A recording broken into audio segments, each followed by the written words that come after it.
What's up, everyone? Just give me one moment. What's up, Cosmo? Happy New Year. Patrick Connolly, Mark. We'll get started here in just a moment, everyone. TD, what's going on? Now, it seems pretty busy already. Right now on the corner of 57th Street and 7th. And we'll just kind of be walking around. We'll check out all the festivities.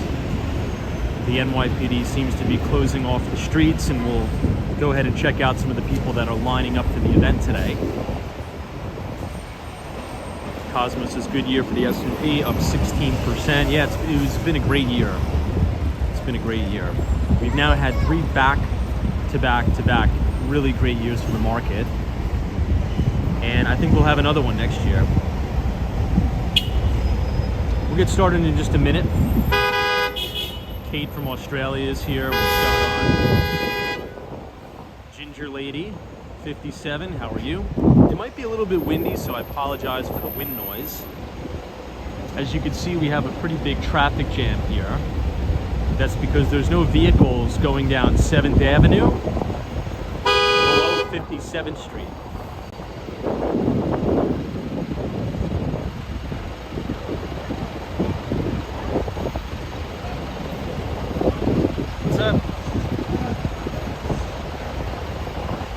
So the traffic's going to be nuts. I feel bad for anybody who's driving in the city today. Hey, what's up? How are you, man? Happy New Year. Oh, piece of cake moving. Good. All right, man. Happy New Year. Take care. Harry, what's up? All right, let's go ahead and get started here. I got to put my gloves on.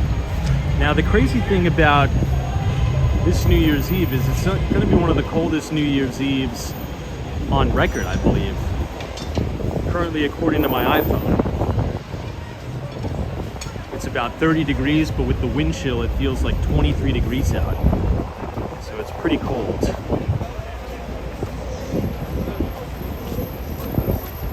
Check the logic. What's going on? Carmine, how are you? Hope you're having a good one.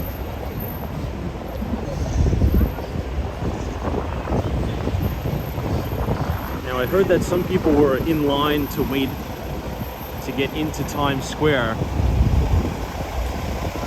at 4 o'clock in the morning, which is just crazy.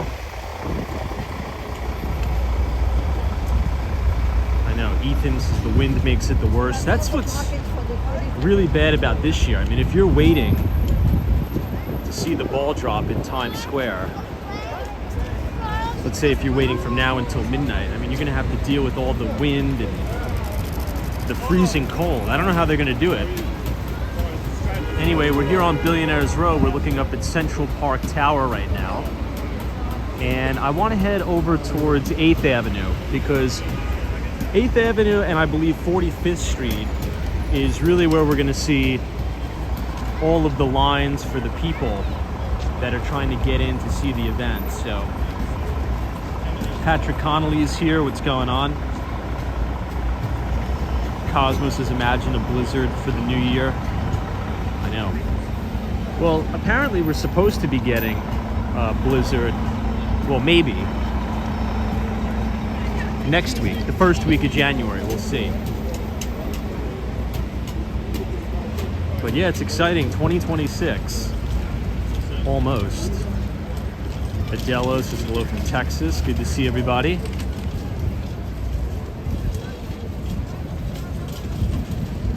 One of the things you'll notice is that the sanitation department always puts their garbage trucks on every intersection you'll see. So you'll see a sanitation vehicle here, here. And this is obviously to prevent anybody from driving, you know, a car through all this. But I was out very early in the morning just kind of checking everything out. And I mean, the police presence is pretty crazy. You'll see it as we approach Times Square. We'll be able to walk all the way to 50th Street, but once we hit 50th Street, we're gonna have to divert over towards 8th Avenue. Or maybe you can kind of see the NYPD officers, maybe they're even just blocking it off now. I think as the day goes on, so to speak, as the night goes on, they're going to start closing more stuff off. Bruce is now, do I own an index fund? Yeah, I mean, I've owned the S&P 500 since I was like maybe a 15-year-old kid, something like that. Okay, so you can already start to see now the NYPD is kind of directing people to get off of 7th Avenue. You know, honestly, not for nothing, if you guys look all the way in the distance, you could see the one Times Square ball. Let me zoom in for everybody. Let me know if you guys could see that on stream, but if you look dead ahead, you'll see a Kia logo, and then you'll see the 2026 numerals with the brand new ball. So honestly, not a bad place to watch the ball drop. So, but here's the thing. I'll guess right around 8 o'clock at night, this is going to be absolutely flooded with people. Let's see if we can maneuver past this before this NYPD officer closes us in. Cosmo, thank you so much for your $1 donation. Appreciate it. Thanks for the support this year. How's the wind noise going? I may want to plug in my microphone. Let me see if I can do that. I think it's going to be too windy. I'll plug it in now. Here you can see 157 West 57th Street.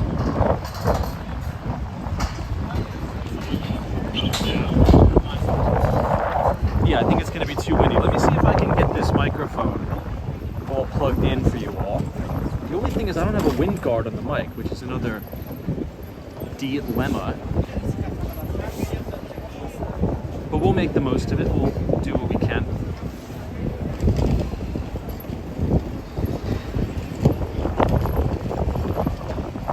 I mean, if you think the wind is crazy here, I mean, imagine these people waiting out all day in it. Jeez.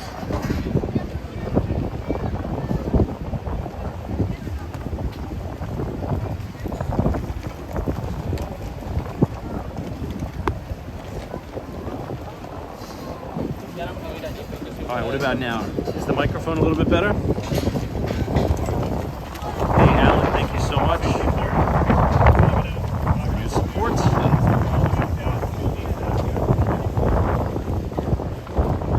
Do a quick mic check. I did just plug in a new mic.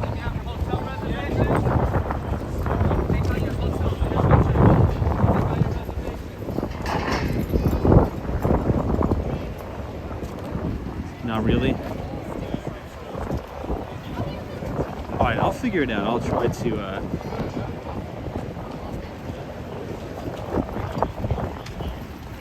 Oh, it looks like they're blocking this off. Let's go ahead to.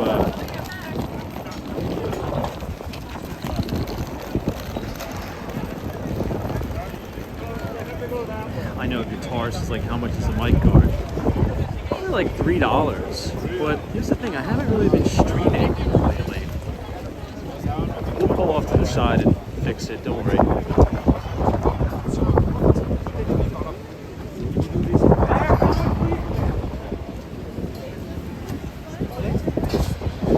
Off this restaurant.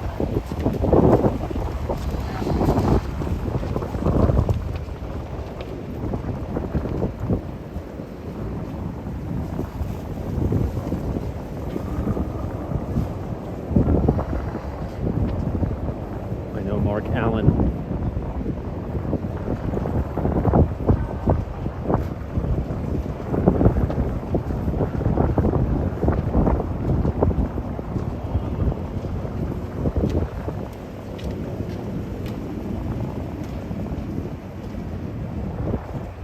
I know, Alan's like, I can't imagine how cold it is down there. It's freezing.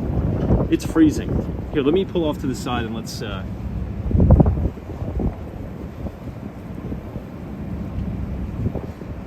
Matt, thank you so much for your $5 donation. I appreciate you and the support. Happy New Year to everybody. maneuver over here so at least you have a better view while I'm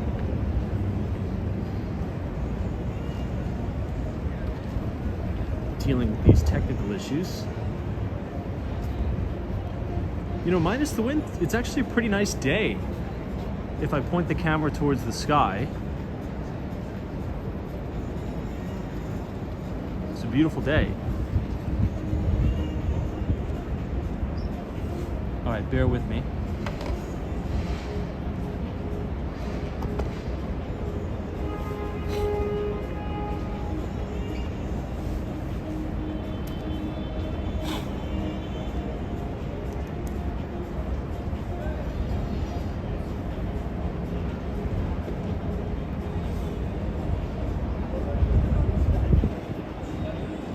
Hey, Lisa's here. What's going on? Good to see everybody. Okay, I'm gonna plug the microphone in now.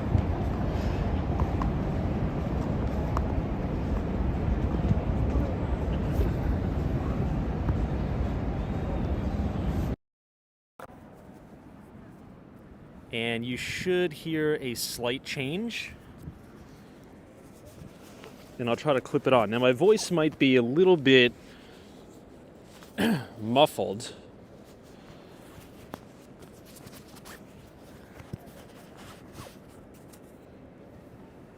You might hear the microphone rubbing up against my jacket a little bit. But anyway, this is the best we got. Again, apologies in advance for the wind and all the craziness, but yeah, I mean, I haven't been streaming a lot lately, so I've kind of lost all my equipment. But in any event, we'll figure it out. Jeff, it's good to see you. Jean is here. Lisa, Lena Sandoval, walking commuter, what's going on? Says, hello, are you going to be there until midnight? You know, I don't think so. I think I'll probably just show kind of the outside, you know, walk around the outskirts, if you will. Maybe we'll be on for 2 hours and then I'll come back on.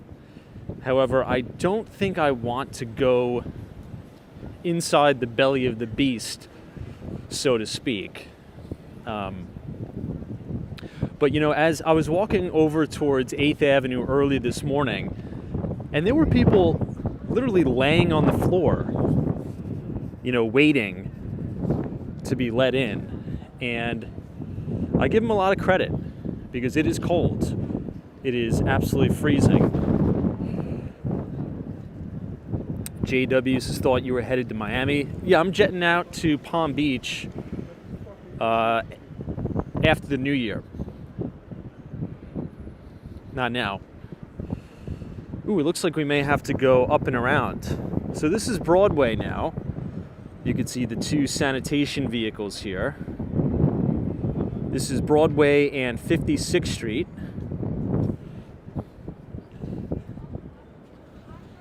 And the NYPD is not going to let anybody walk across, so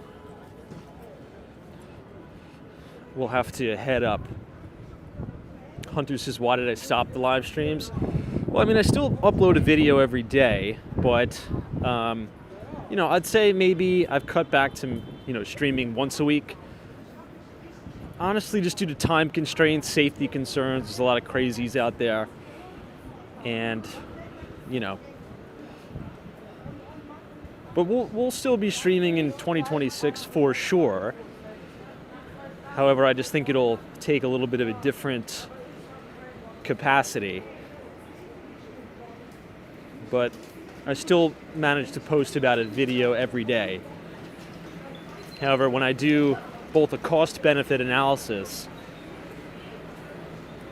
you know, if I'm going to be on for 2 hours a night, let me just try to get through here. I think we're going to be the last ones out.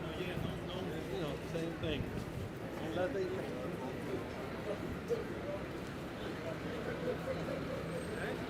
So from 57th Street south, it looks like the NYPD has totally closed it off.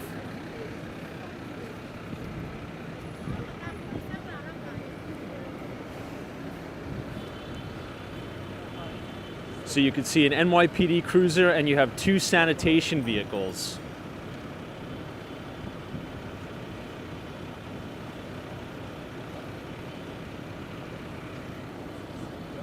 And that is looking down into Times Square.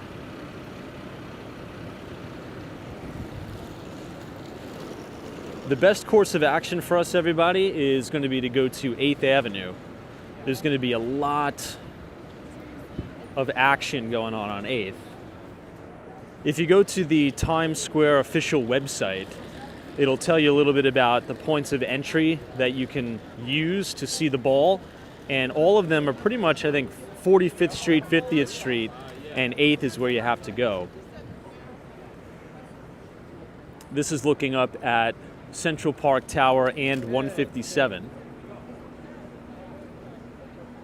Roberts is, do you have your press pass? No, I don't have a press pass. I believe I've applied for a press pass maybe twice, and I've gotten denied each time. But that's all right.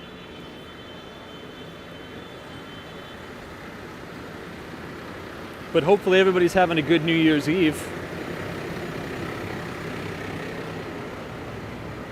Anybody in the audience have any New Year's Eve traditions?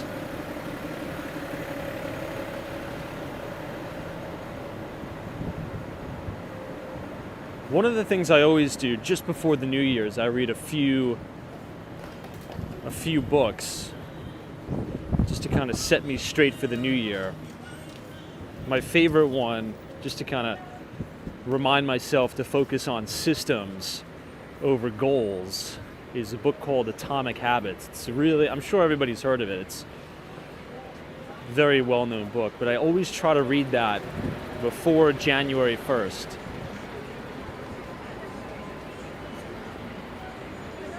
Michelle says no New Year's traditions.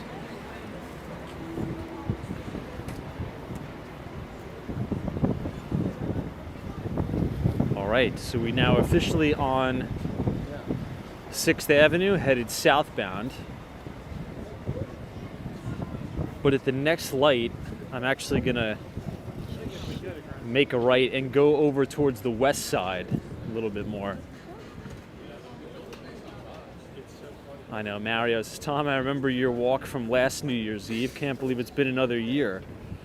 It's really crazy how fast 2025 has come and gone, but it's been a great year.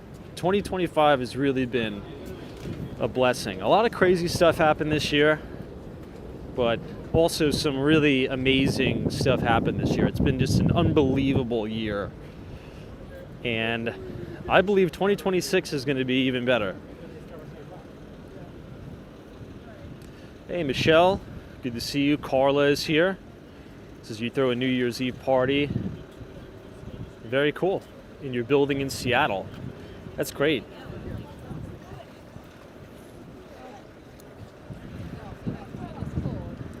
All right, so we're now on the corner of 56th Street. I also kind of feel for these NYPD officers, because can you imagine how many times they have to answer kind of like the same questions from people? No, you got to go across the street. No, you got to go around.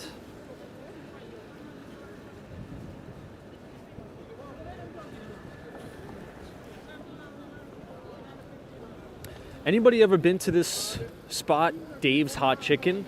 Apparently this is an extremely successful franchise, like an extremely successful franchise. I believe they sold to private equity this year. I've yet to try it. I really want to try it. This year was the first year I tried Raising Cane's. And I love Raising Cane's. Raising Cane's is great. Oh, Maria says it's actually really good. Let's take a look at it. I mean, it's packed. Look at how packed it is.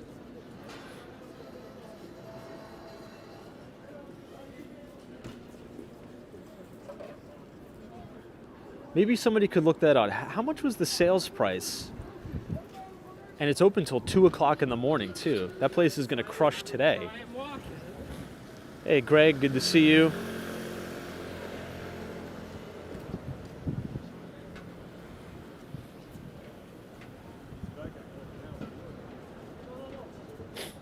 Corey says it's good but pricey.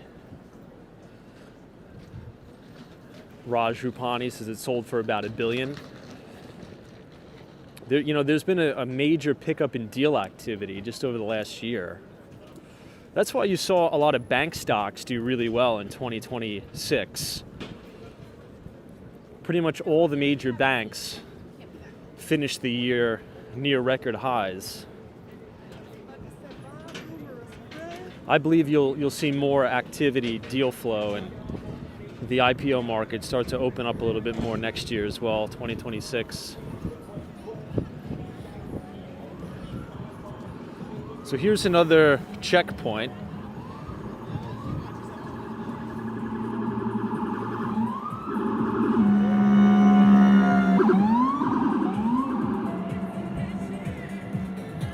Man, that guy was flying.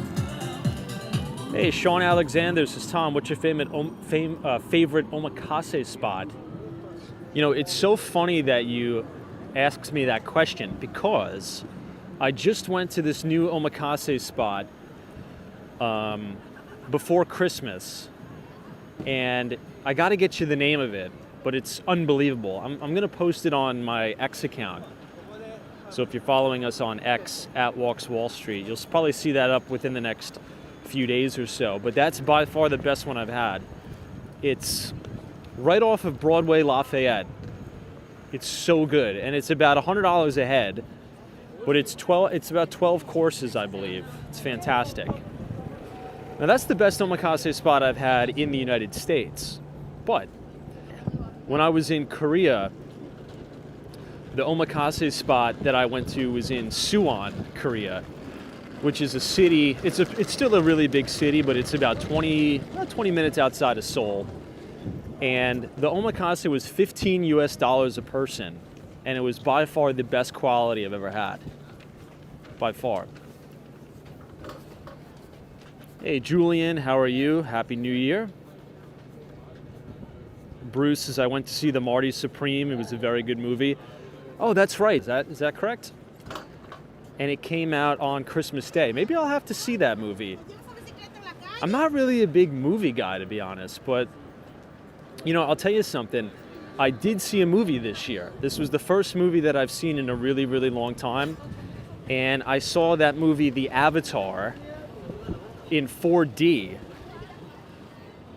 And it was really good. And I've never even seen any of the Avatar movies, but I just recently saw it in 4D, and I would highly recommend it. The 4D movies are crazy, crazy, crazy.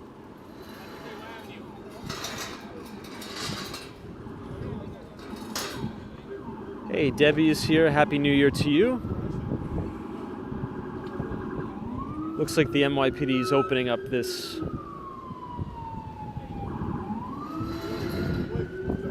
entry point here.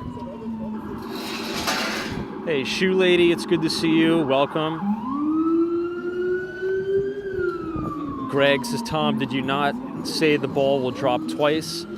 So the ball is not going to drop twice. However, this year is going to be a really, really special New Year's Eve because there's going to be two things that are going to be happening. Now, obviously, the first thing that's going to be happening is at midnight when the regular ball is going to drop. But then there's going to be a second celebration in Times Square starting at 12:04 a.m. And what they're going to do is they're going to drop an additional 2,000 pounds of confetti. But the confetti is going to be exclusively red, white, and blue for the 250th anniversary of the greatest country on earth, the United States of America. And then they're going to have the new ball light up in the American flag, red, white, and blue. And that should be really interesting to see. So there's technically going to be two celebrations tonight, but there is not going to be two ball drops. Hey, John is here, says Happy New Year's from my couch. Honestly, that's the best place to be because it is very cold. It is extremely cold here. Gary Carpenter, welcome. Happy New Year. I see Bree Grams. How are you? Joe C. Melissa's is also on July 4th. There's going to be another ball drop. That's going to be amazing. I can't wait for that. You're 100% correct. So they're going to be doing a 250 America ball drop on July 4th in Times Square. I can't wait. Can't wait. Cosmo says, oof, that wind is crazy. Cosmo says Zoran Mamdani is going to be sworn in as the next mayor of New York City. He will. At midnight at the City Hall train station.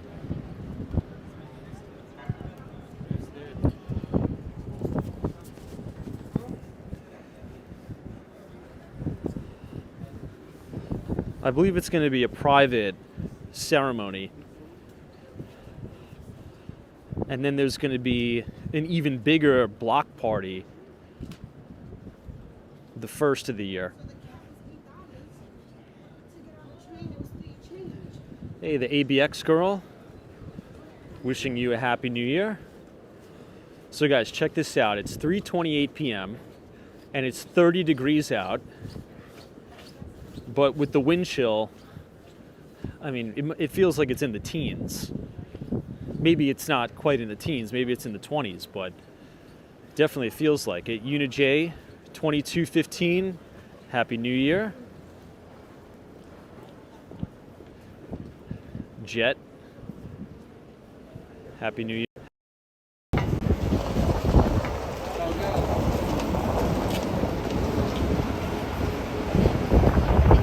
Oops, I think my external mic went out. It's so cold the battery dies on my mic in like 2 seconds. Someone's asking what omakase is. It's like a sushi, it's a sushi dinner. So they usually have small portions and you sit right at the counter.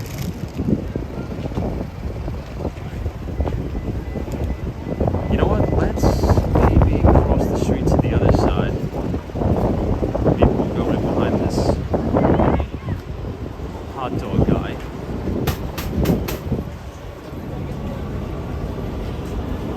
Bree Grams says omakase is chef's choice. They just feed you, no decisions. Yeah, some are like that. Some are definitely like that. However, I'll say this. Even like the best top quality stuff in New York City, it doesn't compare to what you get in Asia. I don't know why. I really don't know why. And I mean, you can spend a crazy amount of money on omakase in New York City. I mean, you could spend, you know, upwards of $300 a head. But if you go to Japan or Korea, you can get a really good meal for like $30 a person, $15 a person. Okay, now we're on 51st Street and 8th Avenue. This is where you're really going to see the crowd start to ramp up. I see Kim, 1663. What's going on, Kim? Happy New Year. Or New Year's Eve, I should say.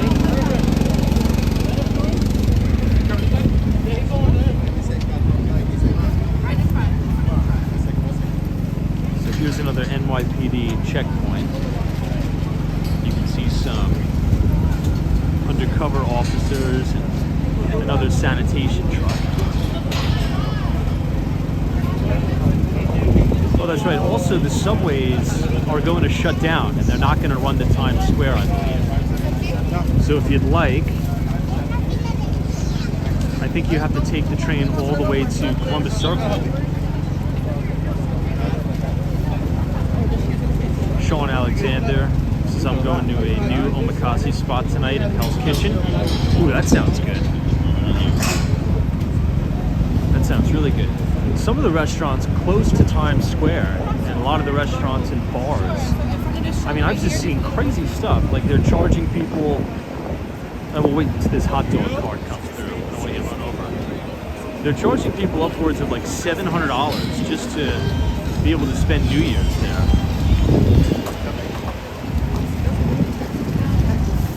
We can go the other side because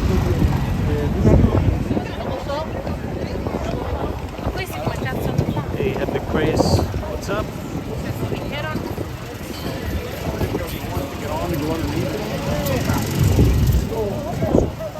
Now, you know what's another good restaurant in New York that I just went to recently is Smith & Wolinski.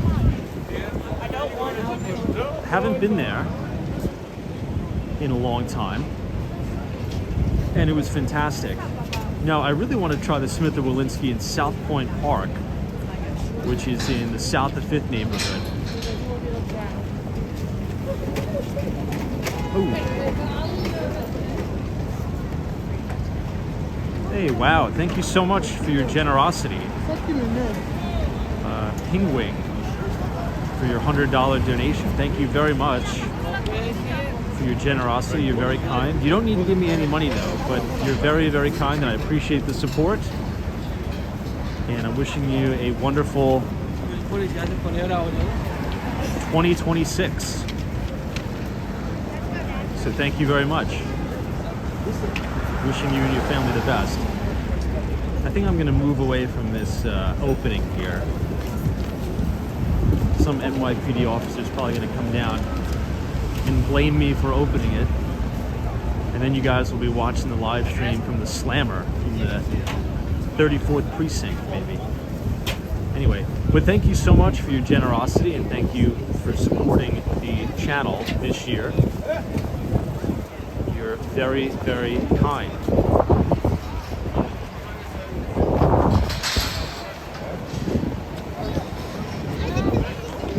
Hey, Arun C says, Tom, Happy New Year, be safe. Thank you.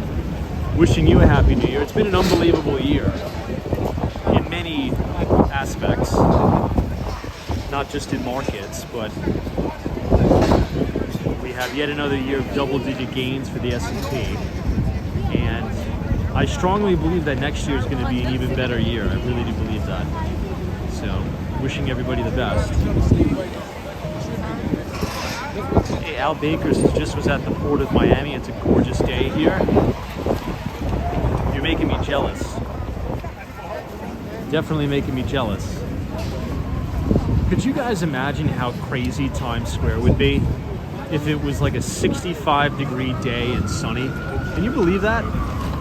Because look at how crazy it is right now, and it's 30 degrees out, and with the wind chill it feels like, I mean, my gosh, probably in the teens. Hey, speaking of Miami, we have Lee in the audience. Good to see you, Lee. Be safe tonight as you're out patrolling the streets of the 305.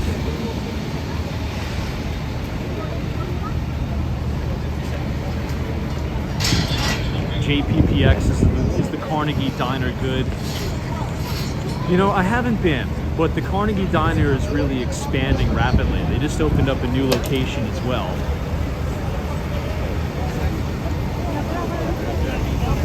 If I were to recommend a diner, like an original diner in New York, it would be the Flame Diner on 58th Street and 9th Avenue. That's one of the original Greek-owned 24/7 diners in Manhattan. And I always try to go there and support because it's a family-owned diner. It's not like one of these big corporate chains. So if anybody's in Manhattan, check it out on 58th Street. 58th and 9th. It's by the John Jay College of Criminal Justice. So when I was in college a million years ago, I would often frequent over there.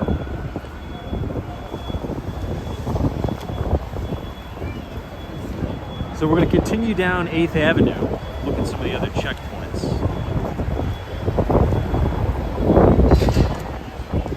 Hey E-Dash, how are you? Doing well.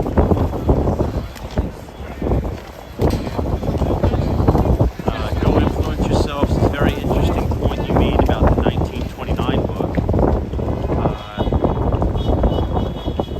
not being the bestseller if the market wasn't healthy.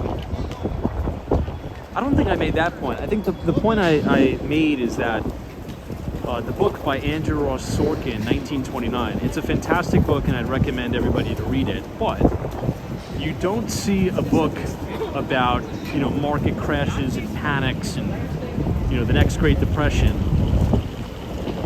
at the very, very top of the market. So of course you're going to have a serious downturn in the economy, but that's normal business cycles.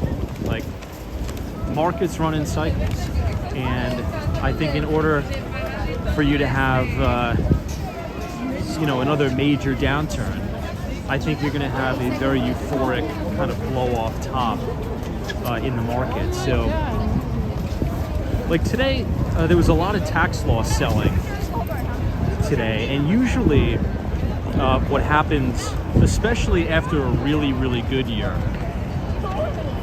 oh, look at everybody entering. This is crazy.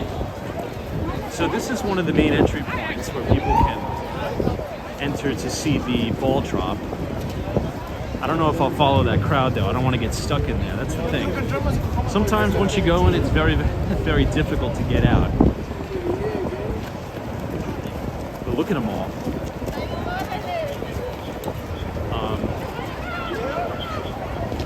In any event, what usually happens during the first week of the new year, especially after a really, really good year in the market, is you have a really severe drawdown in a lot of the leaders. And the reason for that is because, let's say if I made 100% on a stock this year and my position doubles and I made $1 million, like just to keep it simple as an example. If I sold today, I would have to pay taxes in April. But if I sell down that position on January 5th, when the market opens, I kick that tax burden out an additional year. So that's why, oh, look at this guy up here. This construction worker. I'll try to get a little bit closer just so you guys can see. What I believe this is a major main checkpoint here. So the NYPD counterterrorism unit has a lot of, how would you call it, tables that are set up right here. And they check everybody's bags, they make sure nobody's bringing anything in. And you're not allowed to bring any bags in here. So if anybody that's in this crowd right now is having, holding like a purse or a bag or something, you're not allowed to bring it in. And I think once you enter, you're not allowed to get back in.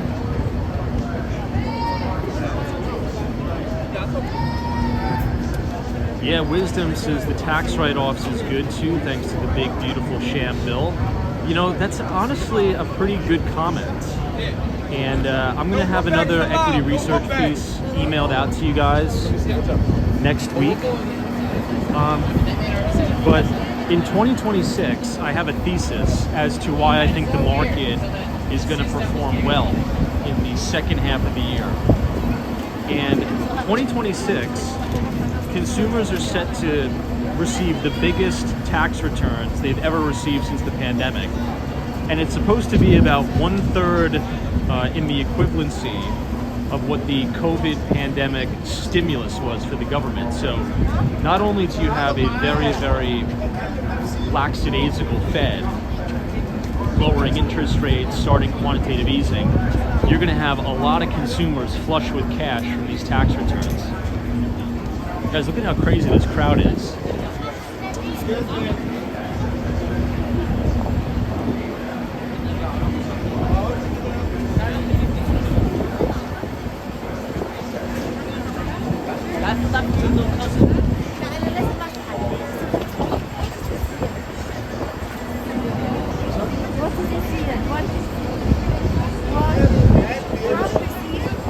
This is how you get into the event. You can watch the ball drop here. Yeah.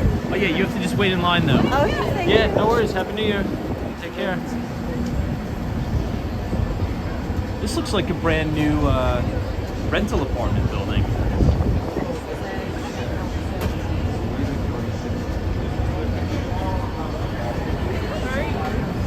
Debbie says, yeah, you heard about those new the tax refunds. Yeah. Hey, the Mighty Bull is here. Thank you so much for your $2 donation. Happy New Year to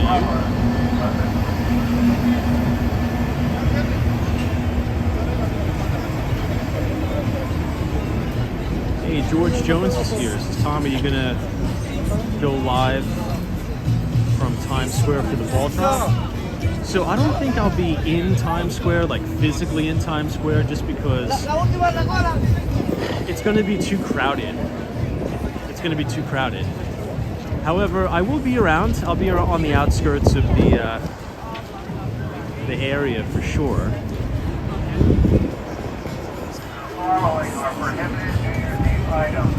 If you listen closely, you can hear the people on the megaphone. They're saying backpacks, everything is prohibited from the event.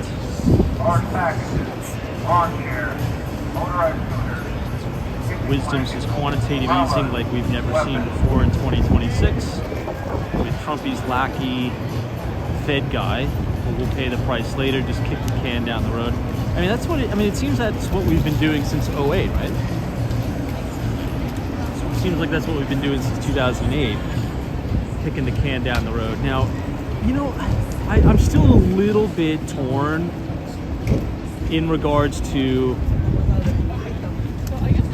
because you know, usually once the consensus is that, you know, the nomination for the next Fed chair is just going to be another yes man that aligns exactly with the monetary worldview of Trump. And for me, that's kind of what it seems like. But you never know. You can kind of get like one of those black swan events where he just does a 180. Because here's the thing, not to make this all about like the markets today, it's New Year's Eve, but if we know one thing about Trump is he loves a show. Like, oh my God, like the guy is a reality star, for God's sake, right? So he loves a big show. He loves a production. He loves, you know, getting everybody talking about things. You know, interviewing who's going to be the new Fed chair, and he, you know, keeps dropping these hints. He's running it like a reality show, and you know, he says if, you know, somebody who's in nomination to be Fed chair doesn't align exactly with my view, he's probably not going to get the job. You know, I disagree with that premise. It's very, very important that markets, not only in the United States but globally, understand that the Federal Reserve is a completely separate entity and is not influenced by politics, either on the right or the left. Because if you try to kind of intertwine the two and make the Federal Reserve pretty much controlled by the government, that's when you have things kind of spiraling out of control. It's very important that those two entities stay completely separate. Now, I'm one of those guys who's kind of like an end the Fed person, but that's not a reality. So anyway, that's kind of my take on that. Happy New Year. Everyone, look at how many people there are. They're even spilling into the street. This is 8th Avenue, walking straight down. Sean Alexander says, Tom, have you tried Coat near Flatiron? So is that the new K barbecue place? And I haven't tried it, but I want to try it. The problem is that place is... Excuse me, I'm sorry. Line them up right here. Oops. Let me get away from this. That place is really expensive. I mean, you're talking about... I mean, if you go with like a group of 5 people, you're going to drop probably $1,200 bucks. Maybe more than $1,200 bucks. Now, near my office, right at 57th Street and Madison, they're opening up a brand new location for Coat. Yep. I'm not sure if you heard about that, but check it out. I was looking at some of the renderings online for the dining room, and it looks freaking unbelievable. You got to check it out. And I think it'll do really, really well. I think it'll do great, because if you think about that location, 57th Street, Madison, as you head over towards Park Avenue, that's where all the big banks are. You know, you're close to 432 Park Avenue, you're close to the Four Seasons Hotel on Billionaires Row. So you're gonna have a lot of corporates that are willing to spend a lot of money there.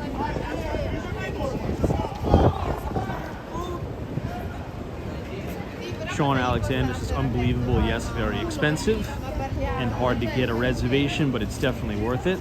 Oh, I totally agree with you. You know, it's crazy. I'm not sure if I don't know if you've ever traveled Asia. Maybe we've talked about it before, but in Korea, you can get K-barbecue pretty much anywhere, and the price is like 75% less than New York City. And it's more food, it's crazy. Like, I'll get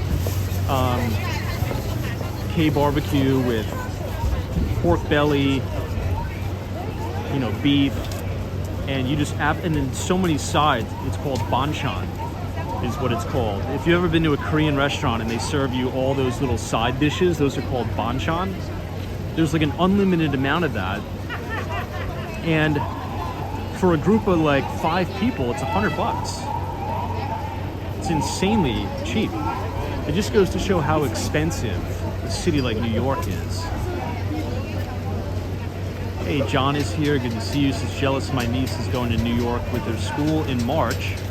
My dream one day is to go at Christmas time. You know, I would say it's definitely worth it to go during the holidays. However, I will say this. If you're planning on taking a trip to New York City during, you know, quote unquote Christmas time, don't come a week before Christmas because it's just too crazy. Like, the crowds this year were unbelievable. I would go a week after Thanksgiving, or maybe like a few days after Thanksgiving. The crowds aren't going to be as bad and you'll be able to enjoy it, but yeah, I would recommend it. All right, everyone, so we're now at the next checkpoint here. I'm going to lift the camera up so you guys can see all these NYPD officers.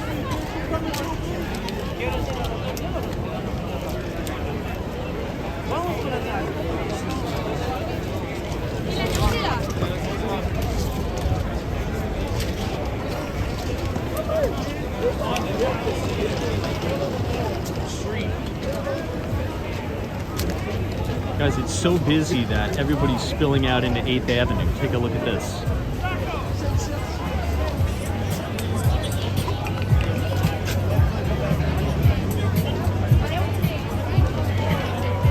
I don't know how this car is going to get through. This is going to be impossible to get this Jeep Cherokee through this crowd.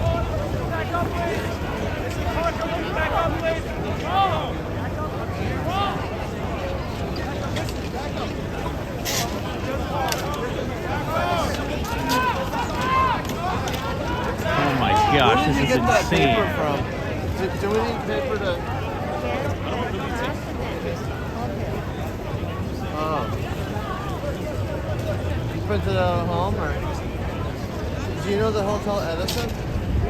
Oh, do you know how to get there? I think we just go this way, but...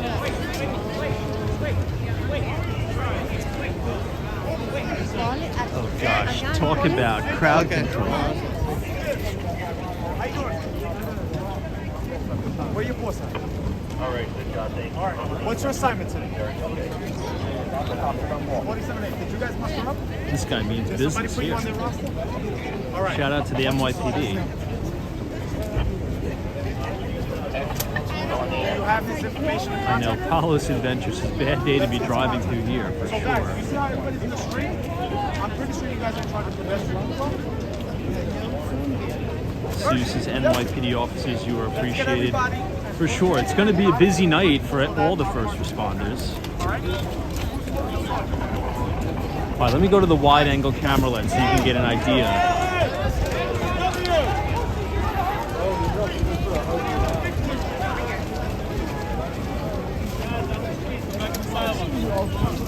How's the quality on the wide angle? Is it all right? Guys, tienen que entrar para acá, no se pueden quedar en la calle, ¿ok? Guys, get out the street, please. Gotta get out of the streets. Oh my gosh, look at everybody in the street. I think this is too many people, guys, but it's good to see. You know, it's good to see. Tourism is booming.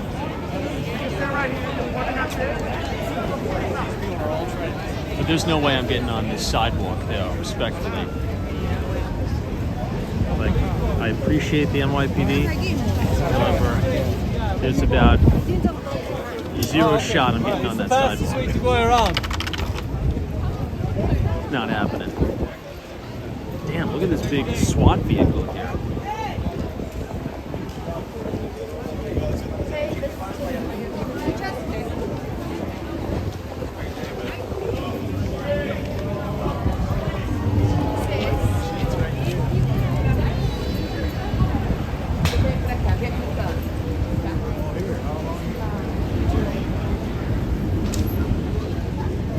It's a pretty impressive, it looks like SWAT vehicle there.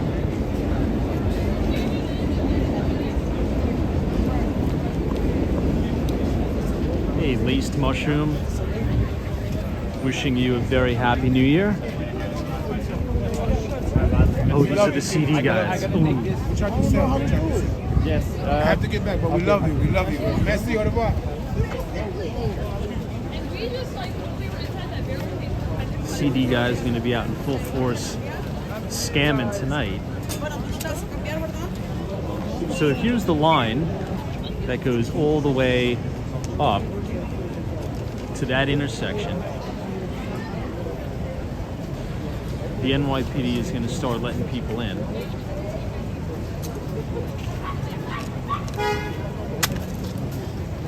All right, let's continue on down. I'm curious to see what 42nd Street is going to look like.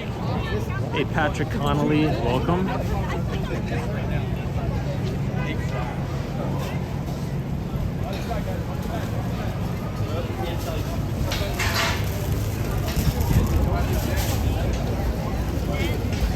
Whoops, sorry about that. Excuse me. Sorry.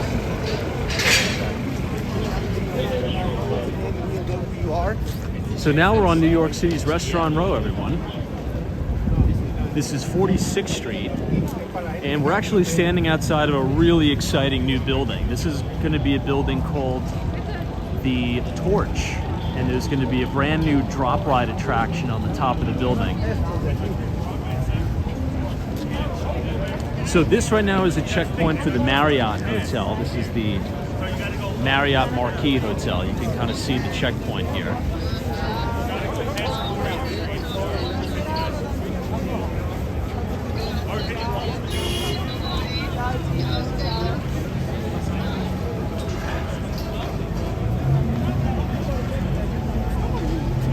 Hey Tracy, thank you very much for your very kind $20 donation. Just really enjoy your videos. Happy New Year's Eve. Hope you get above 100K subscribers early this year. Thank you so much for your kindness. I really appreciate that. And I'm wishing you and your family a very happy new year, and thank you for the support. I'm glad you're enjoying the videos. Now in 2026, one of the things that you guys can look forward to on the channel is we're going to be exploring just some unbelievable buildings. I mean, if you think some of the property tours we have up on the channel now are impressive, oh, I mean, guys, like, it's gonna get insane. Some of the best buildings you're gonna get inside: 15 Central Park West, 220 Central Park South, 740 Park Avenue, all of the Rosario Candela buildings, Emery Roth buildings, you name it. I mean, we are just going to have access to some of the most unbelievable properties, not only in New York City, but in the entire world. It's gonna be crazy. So stay tuned for that. All right, I got to put my gloves on. Give me one moment. Take a short intermission here. But 46th Street and 8th Avenue. Again, you can see this construction site. This is the Torch. You can look up some of the renderings online.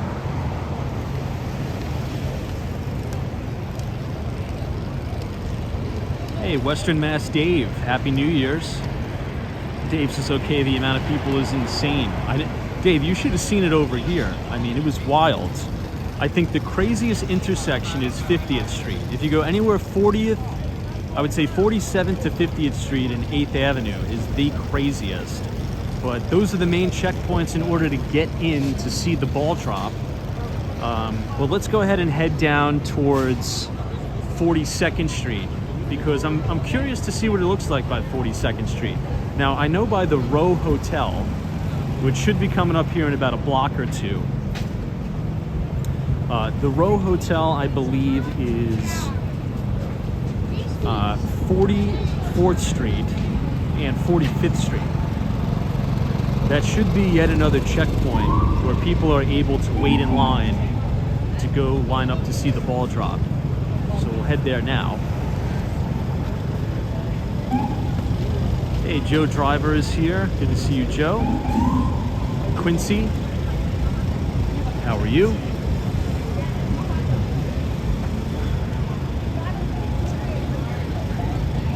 Zippers just haven't been watching long enough to know your career, but you're a wealth of information.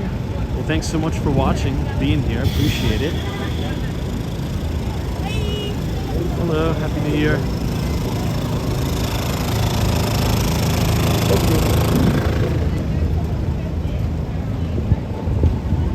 All right, so this is the Row NYC. This building played a significant role during the New York City migrant crisis. This was one of the largest migrant intake centers in New York City, along with the Roosevelt Hotel. And earlier today, there was a big line of people waiting to see the ball drop right here. Looks like the line has died down a little bit. I mean, since we have the light, let's cross, might as well.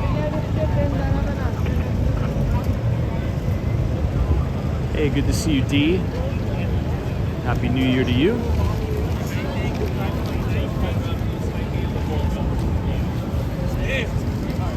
See, the NYPD is going to be diverting everybody around.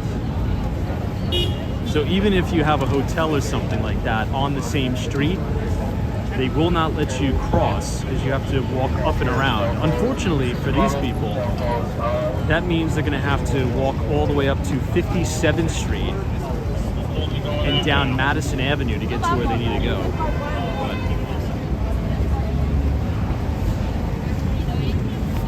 But let's continue to head southbound here.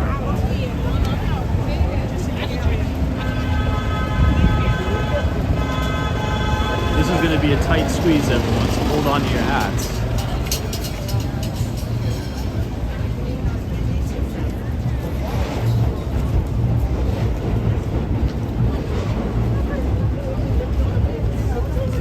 And we're now approaching 44th Street.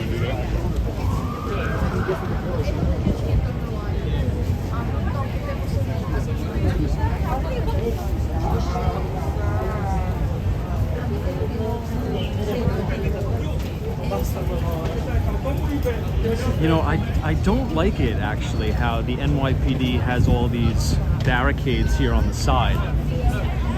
If anything, they should just close down 8th Avenue and make it open streets just for New Year's Eve because, you know, God forbid there's a stampede or something. Those barricades are really dangerous for, like, crowd control.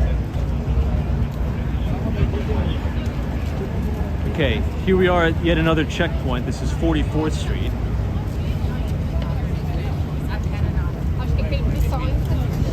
Hey, Leah is here. This is Happy New Year, Tom. Good to see you, Leah.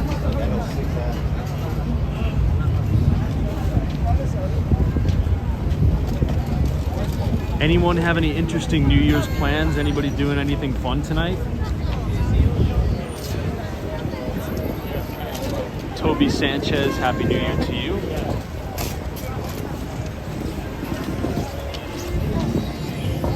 Sean Alexander says, I tried Luckin Coffee yesterday and I was super impressed. It's an impressive place, and you probably are going to start getting like a relentless amount of coupons. Just yesterday, I got a 60% off coupon there. So you'll never pay rack rate at Luckin Coffee. I don't know if Cosmo is still in the chat, but Cosmo, have you tried Mishwe yet? I don't know if I was texting you about it. But they just opened that brand new Mishwe on 32nd Street. And it's not bad, dude. And I believe that it's going to do really well in the summer because they sell ice cream for $1. I mean, you walk into some of these ice cream shops in Manhattan, an ice cream cone is like 10, 11 bucks. So selling it for $1.19, that's going to crush in the summer, dude. That's going to do really well. I don't know how these places are going to compete. So for those of you who don't know, Mishwe is spelled M-I-X-U-E, and it's the largest fast casual brand in the world. Predominantly it's in China and throughout Asia. But it's starting to come to the United States, and they've just opened up their first 2 locations in Manhattan, one of which is on 8th Avenue, which we just walked past, and the second one is on 32nd Street and Broadway. Now the thing is, they sell all of their drinks for under $5. So you can get a bubble tea for like $3.99, you can get a lemonade for $2, you can get ice cream for $1. I just don't know how US brands are going to be able to compete, you know, even with Luckin Coffee. You know, Luckin Coffee, technically, right, their price on the menu is the same as like a Dunkin' Donuts or a Starbucks. But the thing is, well, look at the NYPD bomb squad. It's very rare to see an NYPD bomb squad truck. In any event, here's the thing. If you order, well, you can only order on the app. All of the coupons are like 50% off, 60% off. So you never pay the $7. Everything is like maybe $4 at most.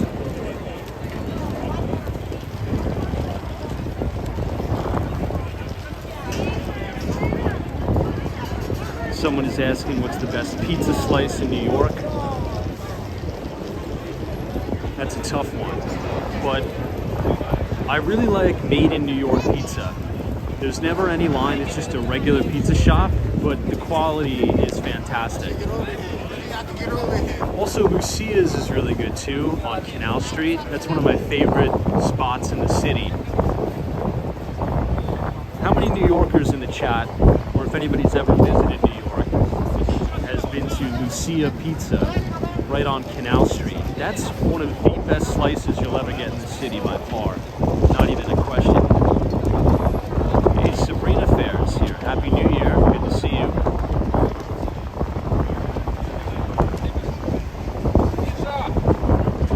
Not Real Kirby says can't wait for the World Cup. That's another thing that's going to be happening. Oh, look at this. They're putting up more barricades. Jeez.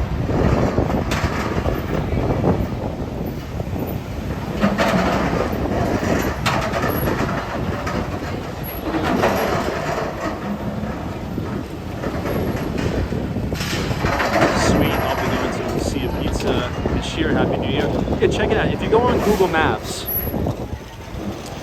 it's the location directly on Canal Street. You'll like it. It's a small place, so it's not like you're gonna be able to sit in there and eat. And it gets crowded, just to let you know. But that's a really good spot. High quality ingredients. See, that's the only downside about, you know, spending time in Florida. I've yet to really have a good pizza place in Miami. However, they did open up a Joe Pizza in, what do you call it? They opened up a Joe's in Wynwood.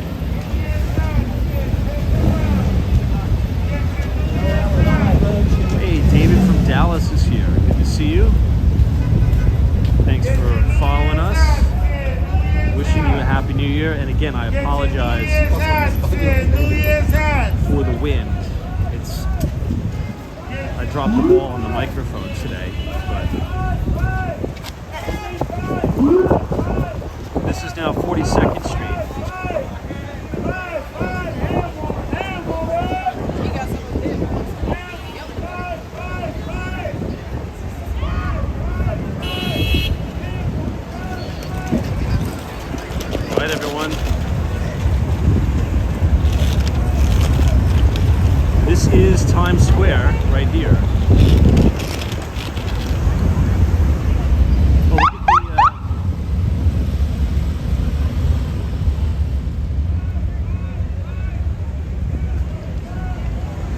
now on 42nd Street and 8th. And at least from here you can see into Times Square.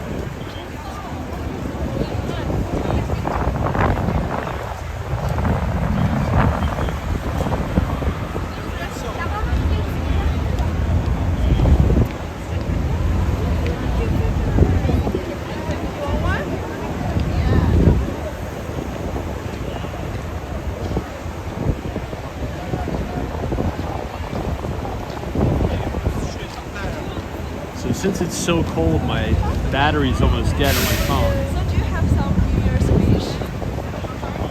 So I'll have to charge it.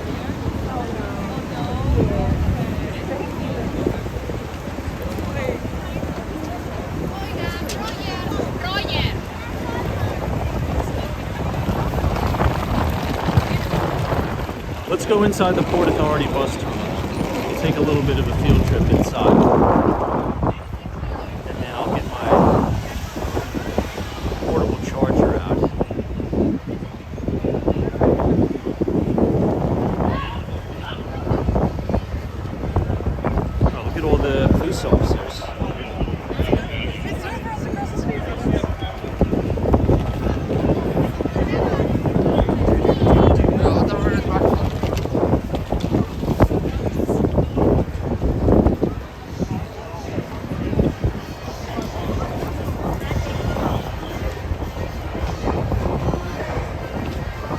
Here. Good to see you, Peter. All right, everyone. We are going to enter the Port Authority bus terminal for two reasons. I got to warm up a teeny bit, but I also want to plug in the battery so you guys will be able to experience what it's like in the beautiful Port Authority bus terminal. Oh my gosh. Cold, cold, cold. How's the internet holding up in here?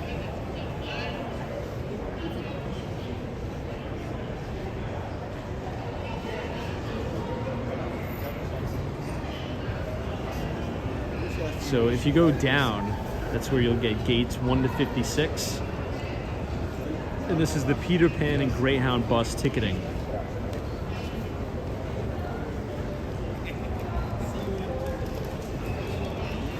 The good news is they do have plans to do a total makeover.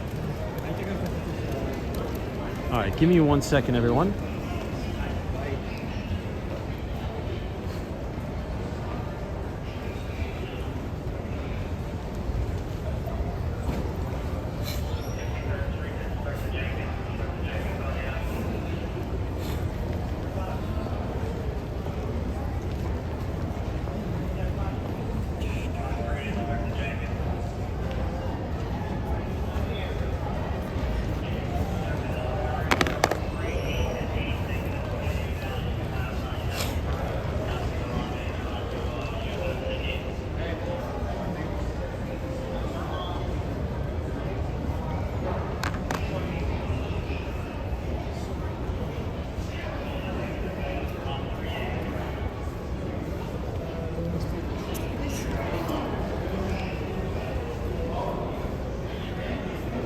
All right, we do have the battery pack in.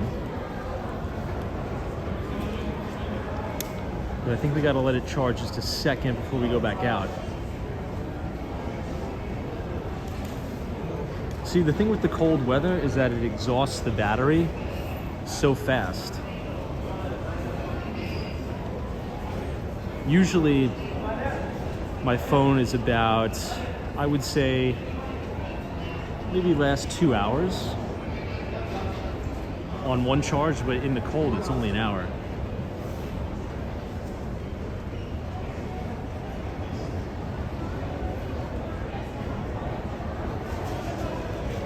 Hey, GJ Brown, what's going on? Good to see you.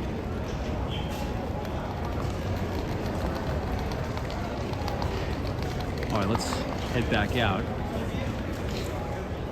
Joe C says, what is the cleanest restroom in New York? That's a funny question, but it's actually a pretty good question. And I have an answer for you. The cleanest restroom in New York City is in, I would say public restroom, is in Grand Central Madison. So if you go into Grand Central Terminal, you're gonna walk to the lower level where they have all of the food options. And then you're gonna take the escalator even further underground into Grand Central Madison. And that is where you can get the Long Island Railroad, and there's tons of restrooms down there that nobody ever uses. And it's really, really clean.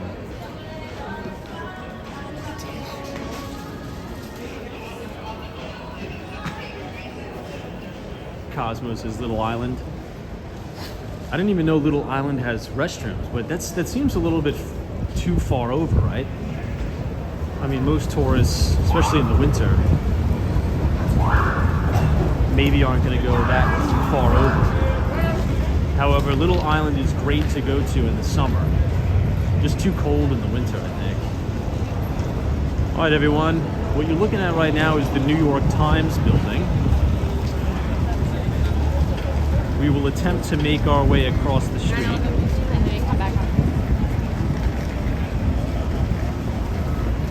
But this is looking up to 42nd Street where we just were.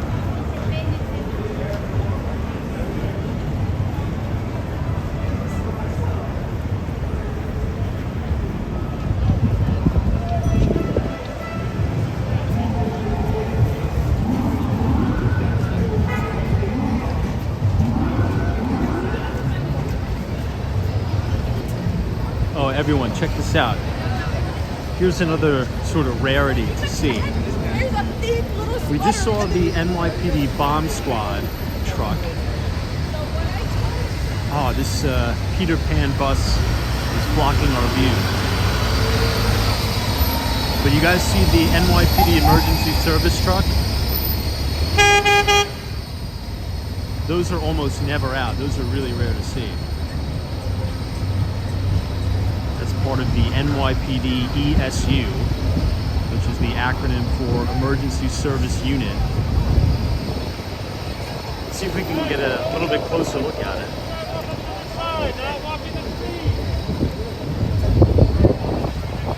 Hey Manny, Happy New Year to you.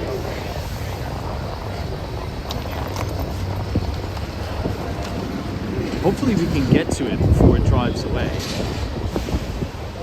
M3, Happy New Year. Thank you so much for your well wishes.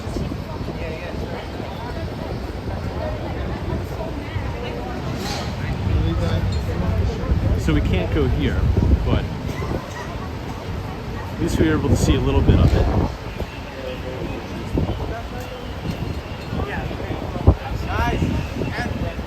Carolinas is watching from Sweden. It's currently 10:15 p.m. here. Well, happy almost New Year. I think in some Asian countries it's already New Year's. So happy New Year. 2026 is going to be a really good year.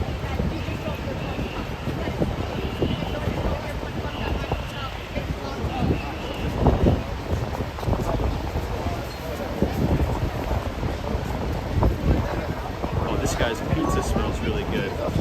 I'm starving. Maybe I'll stop and get something to eat too. In any event, the building that we're standing right in front of right now, this is the New York Times building, but there's also a very big enterprise software company, cybersecurity company in here called Datadog, and they're publicly traded under the ticker symbol DDOG. I think I hear one of the NYPD helicopters circling above us.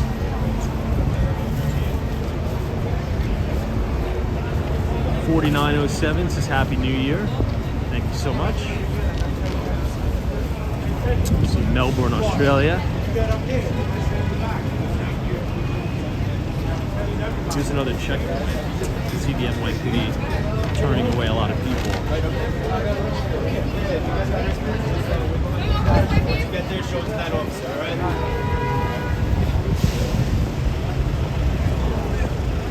Look at all these guys selling the 2026 glasses. Now here's the thing, everyone. The 2026 glasses, they don't really work because it's hard to kind of cut the eye holes out. Skeptical Mechanics' Datadog stock has done nothing. It's really been a dog.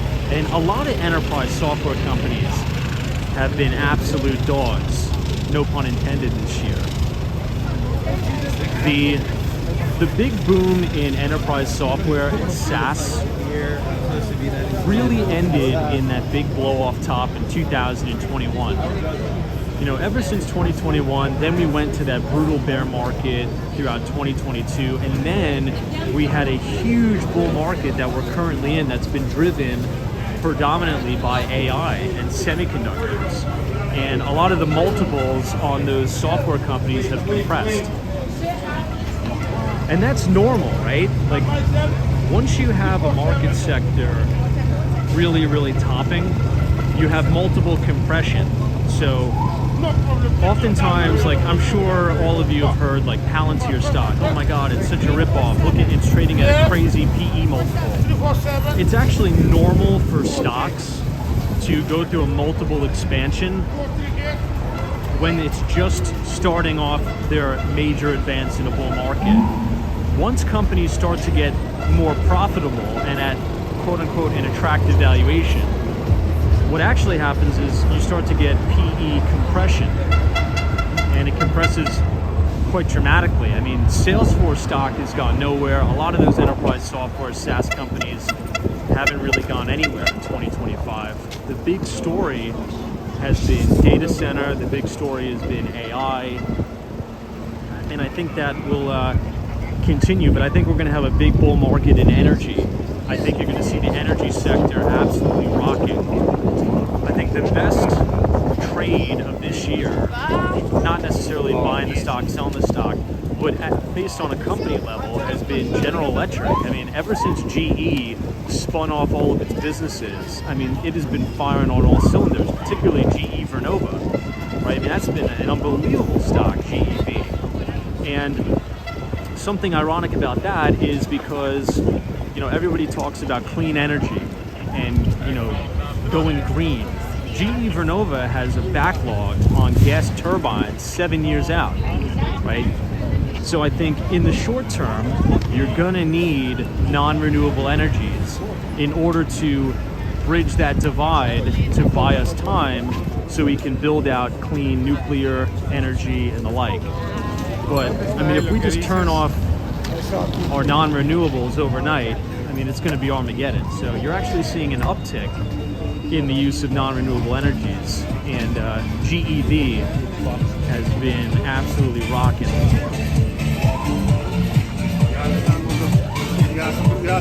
Let's go ahead and head down to 34th Street, or maybe even 37th Street, but I want to cross over to the east side, and I want to go see the ball standing outside of Bryant Park Winter Village, because you can usually get a good view there. Sean Alexander says the NYPD apartments are buzzing around my house as well. I can hear them in the background for sure. I'll try to get you guys a clear shot of them once I get out of this crowd. Let me move around this guy. I'll give you one more look up at the Port Authority bus terminal. And here you can see the Jollibee. Anybody ever been to Jollibee? This is a Filipino chicken place. I've yet to try it. I really want to try it, but haven't got around to it.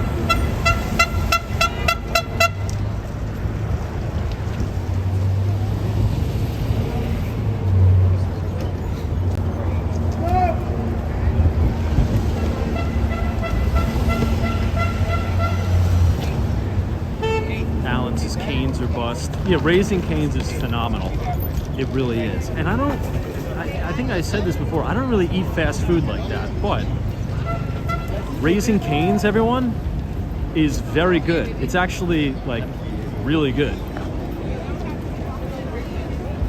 Okay, this is now 39th Street. We're gonna go ahead and bang this left. And I wanna take you guys now over to the east side. Let's go ahead and do a comparison of the crowd sizes from the west side, now headed over to the east side. So let's go ahead and do that now.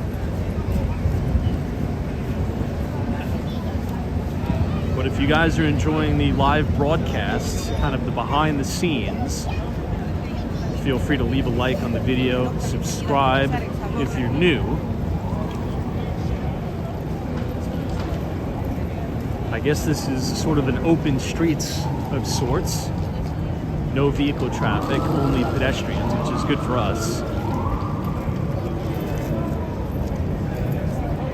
At least we'll be able to maneuver a little bit better. Hey, Lady Sarita, good to see you. Thanks for joining us, Jan Bass. Happy New Year.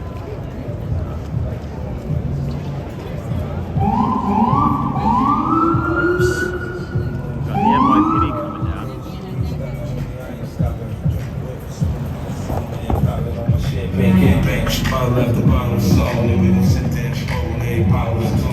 We got Dave's strictly chicken tenders, no chicken strips. Strictly fresh product, never frozen. That's why Cane's is so good. Yeah, I mean, you know, the story of Raising Cane's is really inspiring. Like, if anybody knows exactly how that company came about, it's a really, really inspiring American success story. But it also, you know, because I've covered the fast casual sector for a while. I covered Chipotle, I covered Cava, and I still do.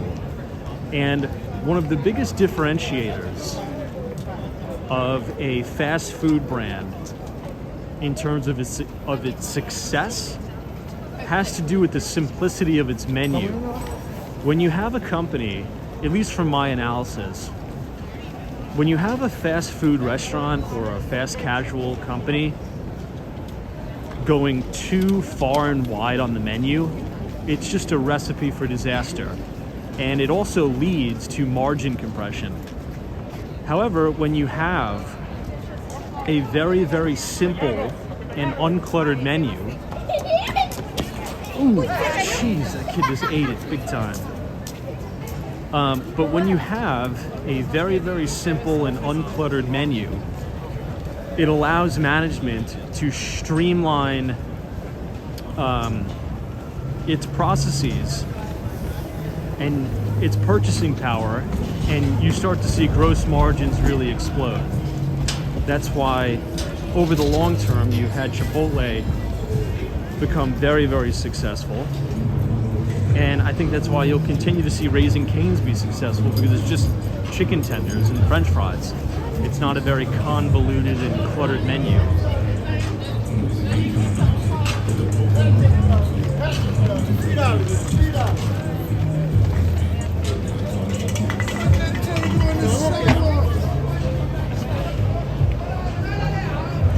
All right, everyone, this is now 7th Avenue or Fashion Avenue.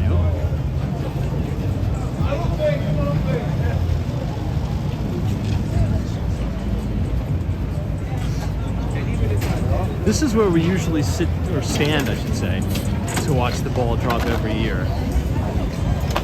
This gets really, really crowded here. The store we need to go is around that corner, but the other one is on this block. So now we can see up into Times Square.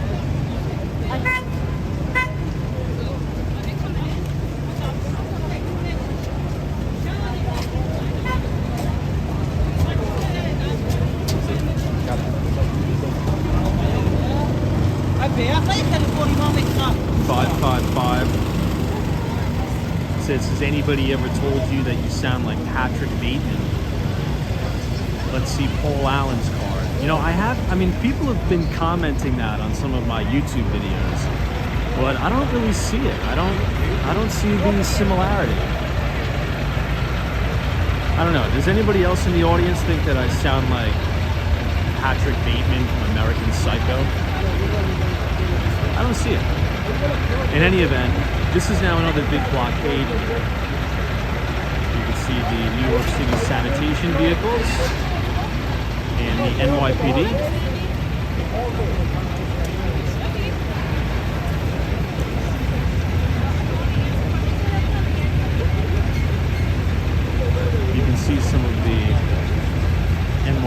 officers. Yeah, I don't see it either.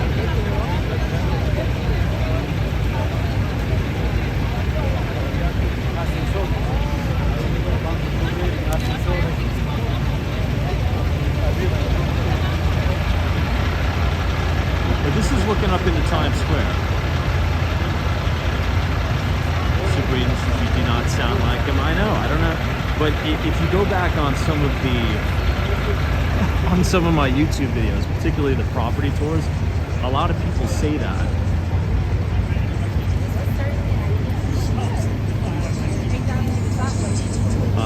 I really want to see, I want to show you guys the Times Square Ball, but for that I'm going to have to go to 42nd Street and 6th Avenue.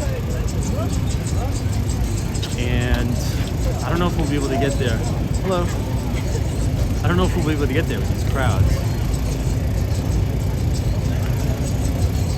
We'll wait till this group goes and then we'll mosey our way over. Hey, Edison is here. Happy New Year to you and your family. Hope you're well. Solo 401, Happy New Year to you.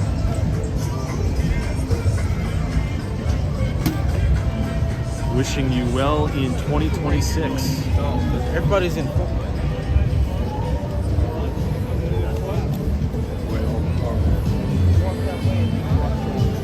Hey, Thomas. Good to see you, Thomas.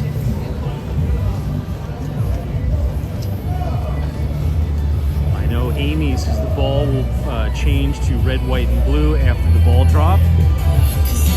Yeah, if you guys are just joining, this is going to be a very, very special New Year's Eve in New York City because there's going to be two different celebrations.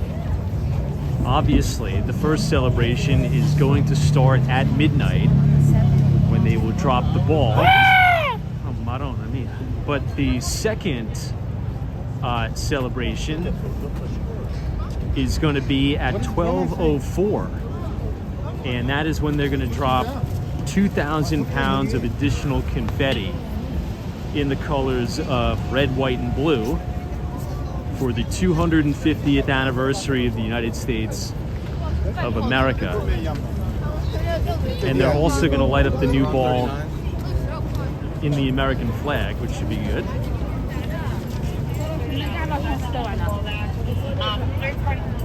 This is looking up at the H&M building.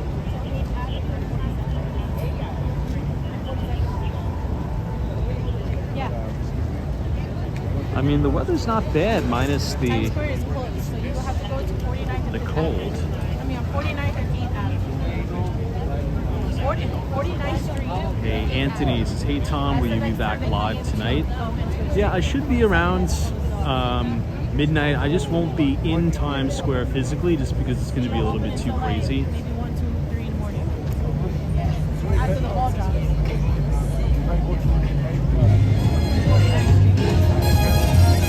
Hey, the joyful one is here. Says Happy New Year. Thank you so much for your kindness. Montana Sunshine says, is it true that once you go in you can't get out? I think it's true. Or at least it's going to be very difficult to get out. They said no.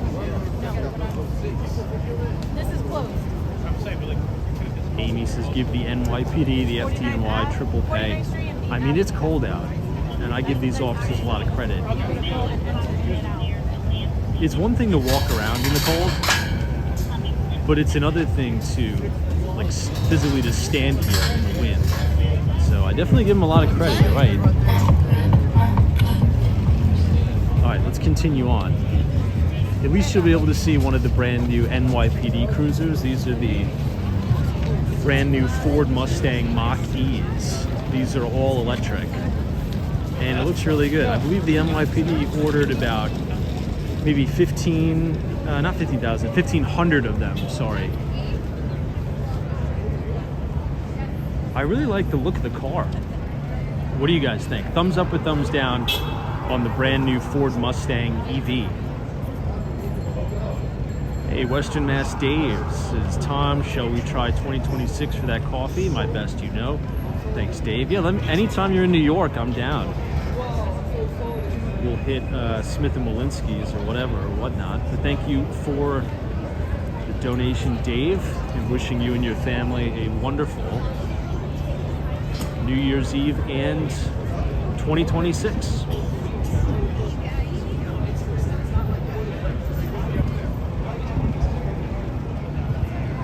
I just think EVs in general are better.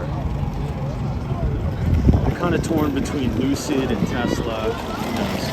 Hey, 10 Red Buff, good to see you. Happy New Year. Thank you for your kind $4 donation. Wishing you and your family the best in the new year. Let's walk on the outside of the scaffolding. This might be a little bit too crowded to walk on the inside.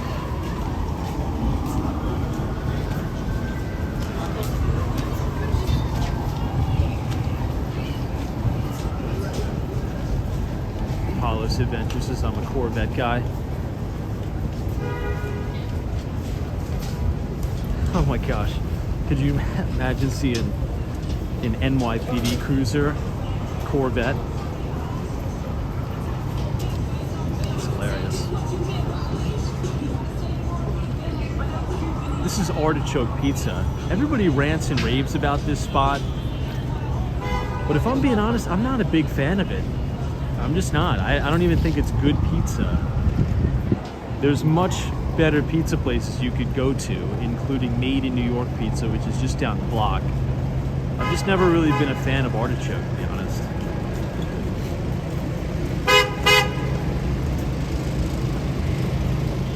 I'm seeing a lot of people from Tijuana, Mexico. Happy New Year.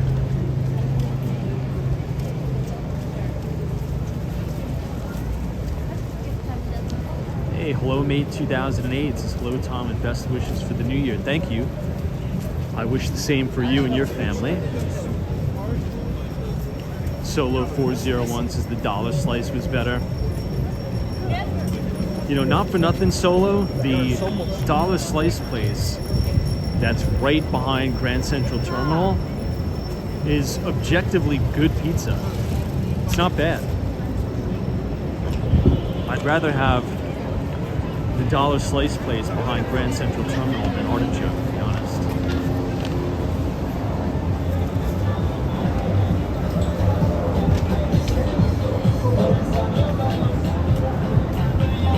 All right, everyone, we've officially made it to 6th Avenue, or Avenue of the Americas.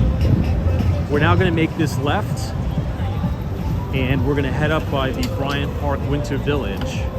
And let's just assume that the crowds aren't so crazy.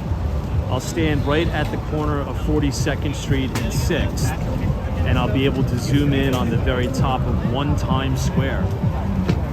So if you're just joining or if you're new here, 1 Times Square is the building where they dropped the ball. And the building just underwent about a 2-year renovation. And now it's an observation deck. So if you're visiting New York City, you're able to go up and check out the observation deck at 1 Times Square and see the new New Year's Eve ball in person. It's a very cool experience, and I hope to do that soon.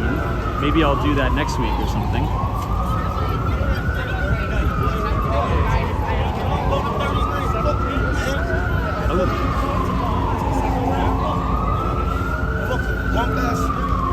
Tell me to show you something. You gonna tell me I can't go?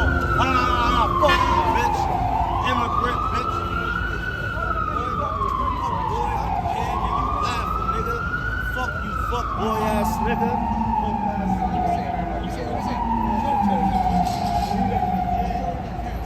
Some of these cops take a pretty bad, brutal verbal beating from a lot of these derelicts. It's like, dude, obviously you can't walk through here. It's like, it's New Year's Eve. Ever heard of it?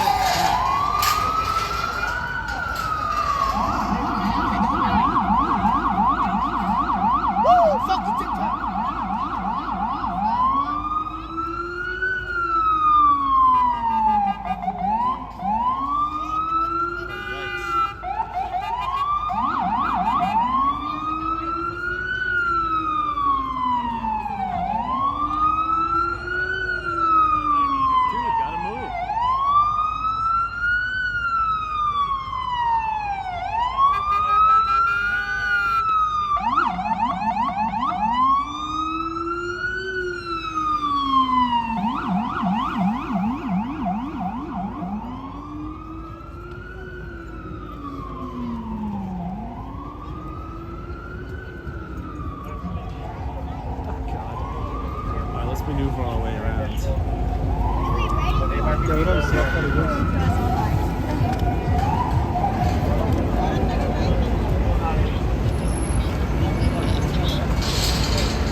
I think it's either this one or 42nd Street where a lot of the talent will come through.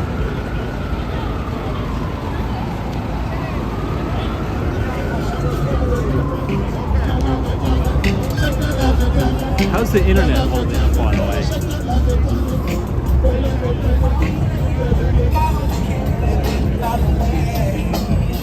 Head up by 41st Street. Again, this is now 6th Avenue. We have the Zucker's Bagels to the left.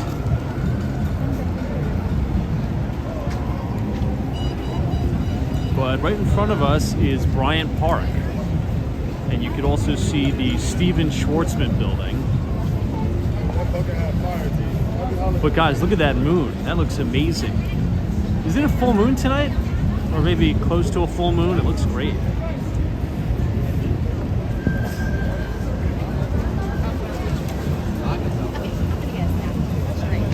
Hey Mohammed, happy New Year to you as well. Thanks for joining us. Barry Bell, good to see you since I left New York 30 years ago and never looked back. Maybe you should come for a visit next year, but during the summer though, because it's just far too cold. You know, I really like seeing these FDNY cruisers. Very, very seldom will you see these anymore.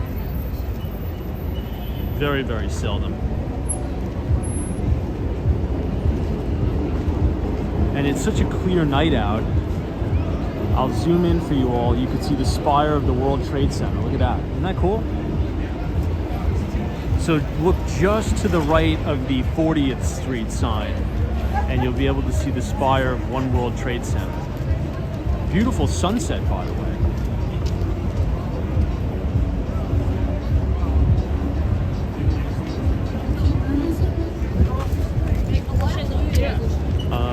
All right, let's see here. It doesn't look like we're able to walk much further. So what we'll do is let's make a right here, and let's try to cross if we can. I'm not too sure if we will be able to cross. Let's see. Bryant Park is here. I think the NYPD is just closing off the area.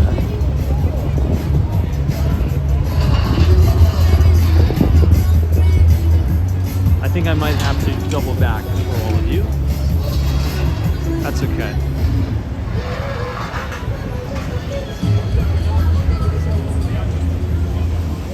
Now maybe a lot of you already know this, but we do have a lot of new people here.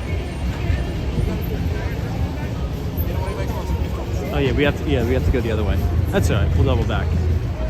But you know, the Bryant Park Winter Village, as well as the Bryant Park lawn, is actually built on a pretty significant underground bunker. And there's over 3 million texts, including books, that is hidden underground under Bryant Park. And that's only accessible through a very, I would say, significant and impressive trolley system. It's called the Book Train. So the next time you're in Bryant Park or you're visiting Bryant Park, you could just think about how right under where you're standing is a pretty significant underground bunker with millions of books and articles and texts and things like that. I don't think we're going to be able to get anywhere here. So let's go to 40th Street and then we'll bang this left and maybe we'll walk all the way around to 5th Avenue.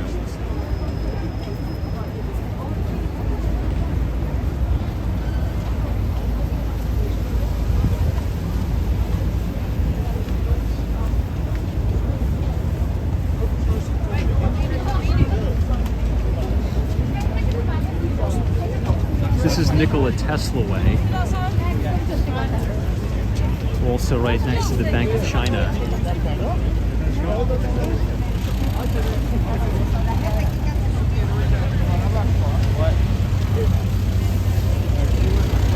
is 42nd Street, Bryant Park, where you can get the B, D, F, and M trains.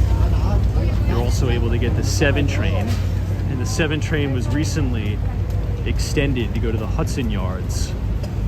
So the last stop in Manhattan for the 7 train is the Hudson Yards, but the last stop on the 7 train in Queens is Flushing Main Street.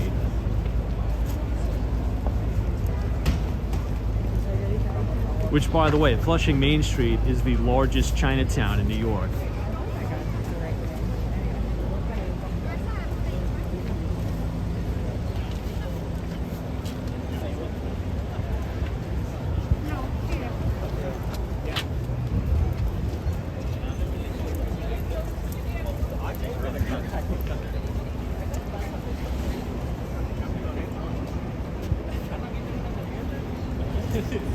This is now the Bryant Park Winter Village.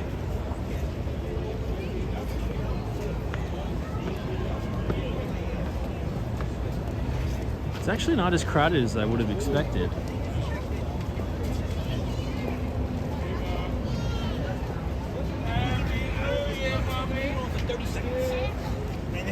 This is now the Radiator building we're looking at right now. Hey, Lady Cerritos is with all of us watching. Please embrace the subscribe and like buttons. Thank you very much.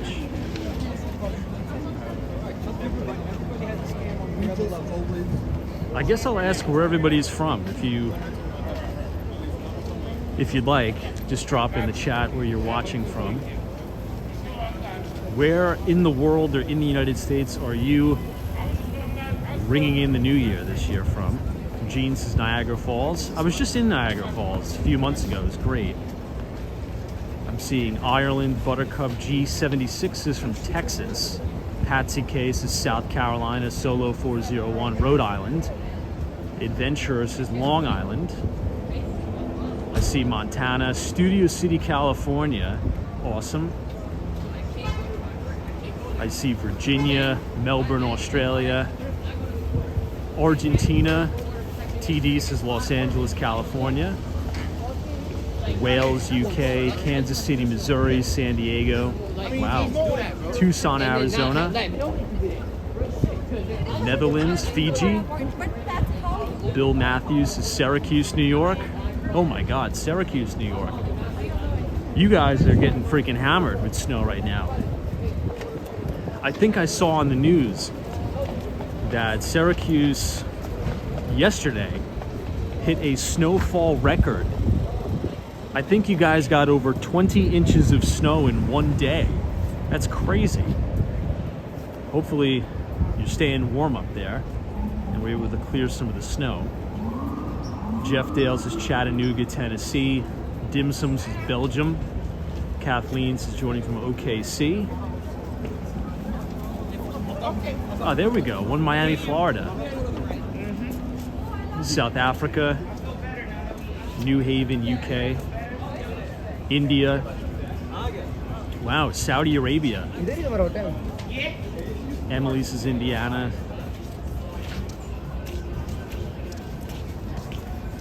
Well, welcome everybody. Thanks for being here. We're now inside the Bryant Park Winter Village.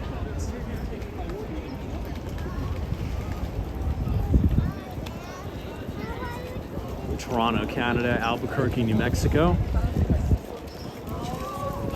Here we have some snow.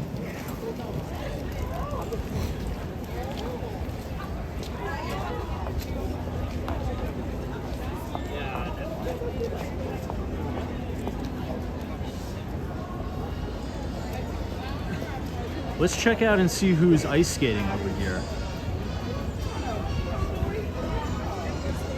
Bree Gramps is good old Scranton, Pennsylvania. I love it. Zurich, Switzerland.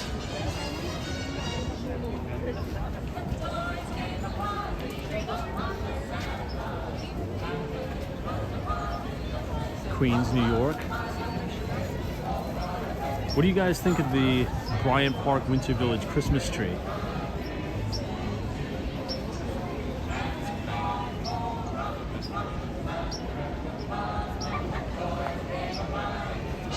My dog Indy says Huntington Beach, California. Love that. Arizona. That's on my 2026 bucket list. I want to travel to California. Maybe I'll go to San Diego, California. Happy New Year. All right, here we are at the ice skating rink. This is the Bryant Park Bank of America ice skating rink.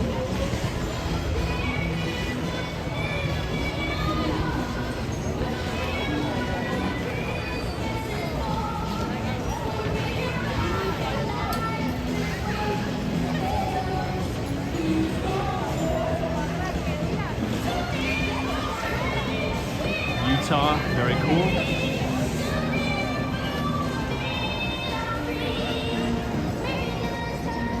This is a better shot of the Bryant Park Christmas tree because look in the background. You can see One Vanderbilt, which is this building. This is One Vanderbilt, and then this is 525th Avenue. That's the brand new condo building.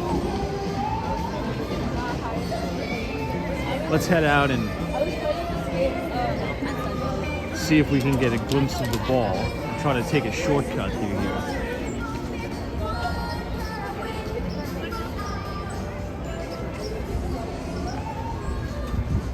I know, Joe Driver, I heard about that. There was a little incident here.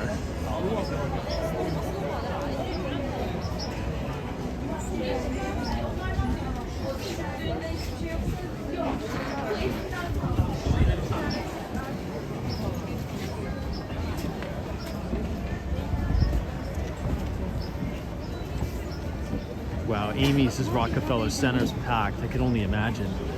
We probably won't even be able to walk through there. Maybe we'll try a little bit later on tonight, but we'll see.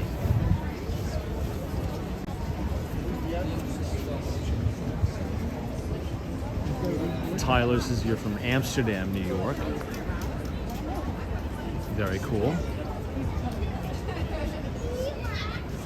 Once we get to 42nd Street, which is going to be right here, if I turn the camera towards the right, you're going to see this really stunning view of the Chrysler building, which is one of my favorite Art Deco buildings in the city.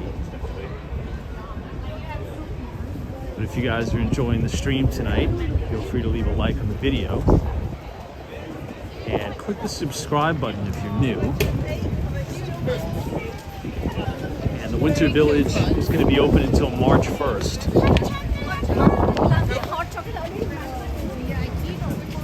So check that out.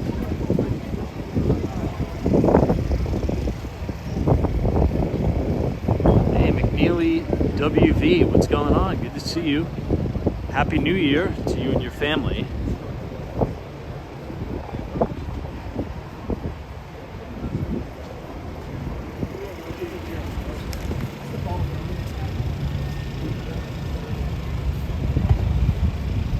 Just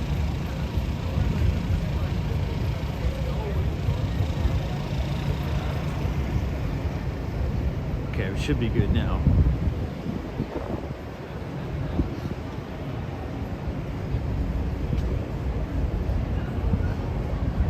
Now at the top of One Vanderbilt is Summit, which is one of my favorite observation decks in the city. Summit at One Vanderbilt is pretty special.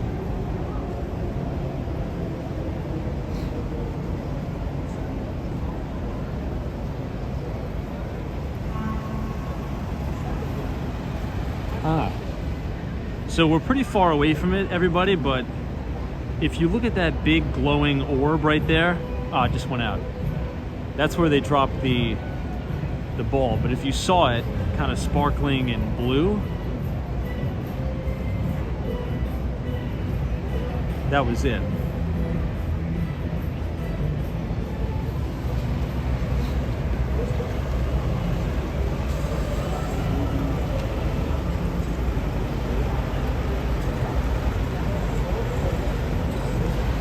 There's another FDNY vehicle coming down.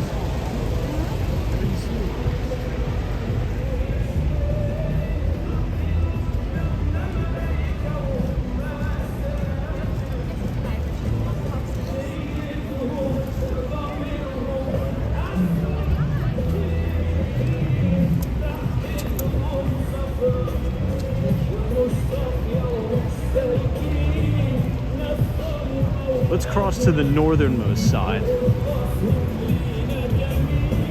But from the looks of it,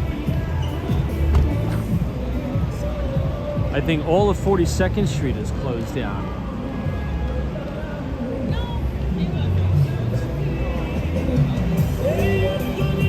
I think these are only like emergency workers and things like that. This is looking right at Salesforce Tower.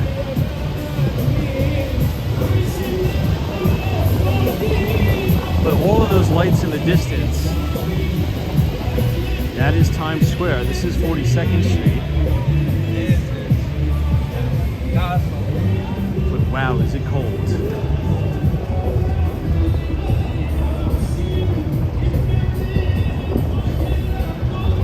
Oh, there's the NYPD helicopter. Let me know if you guys can see it, but that is the main surveillance helicopter.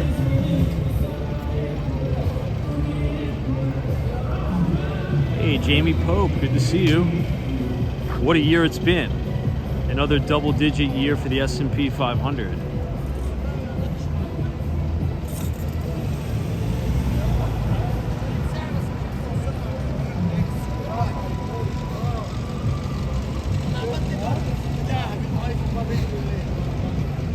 All right, this is a good shot of the Empire State Building.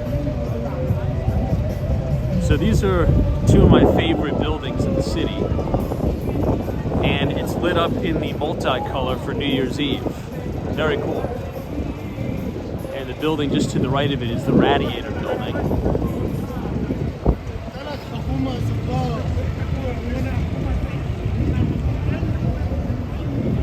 Can we just do a quick time check in the chat if anybody knows what time it is on the East Coast? Just drop it in the chat. I just want to make sure I'm on time.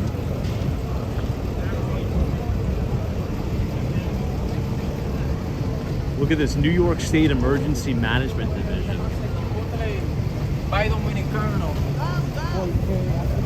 Okay, it's 4:56, got it.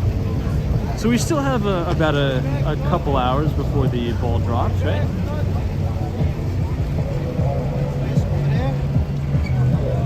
I'm definitely gonna eat dinner and then I'll come back live.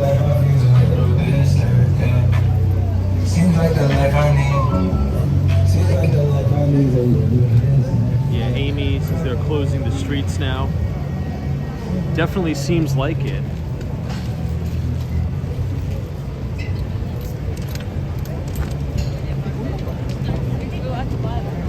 Yeah, the NYPD's not letting anybody through.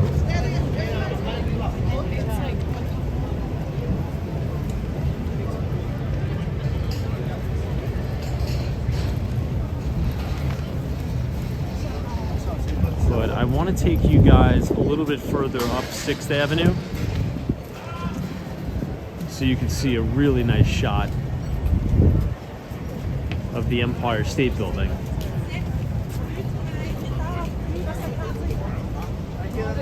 Now, as it gets darker, I mean, we're going to be streaming all night, but as it gets darker, you guys have to see these views of the Empire because they light it up in these multicolored party lights. It's the only time they do it throughout the year. You can kind of see it now. The trees are kind of blocking the view, but you can still see it. Hey, Jen Claus, thank you so much. I know, Natty P says the music blaring from the rickshaw is obnoxious. I know, it's really horrible. I'm not a big fan of loud noises in general, especially loud music. I can't stand it. I don't know, maybe I'm just old, but I just can't take all the racket.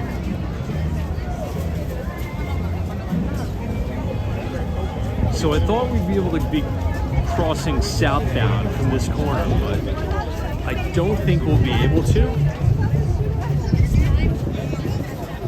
Hey Sue, good to see you. Thanks so much for joining us. However, from this corner right here, right across the street from the Salesforce Tower, you have a pretty good shot of the ball, not for nothing. Look at that, guys. This is a better shot of the Empire. Let me zoom in. How cool is that? I wonder what it looks like out from New Jersey, out on Long Island. It must look beautiful. The multicolor party lights. Now here's the million-dollar question. What is the color scheme on top of 270 Park Avenue tonight? Now 270 Park is the brand new Class A office tower for JP Morgan Chase.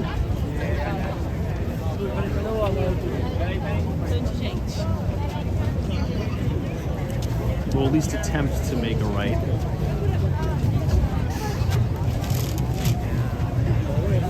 Now, if you guys look all the way in the distance, right above that UBS sign, you'll see an extremely skinny building, and that's 111 West 57th Street. That is the Steinway Tower, and that is the skinniest residential apartment building in the entire world.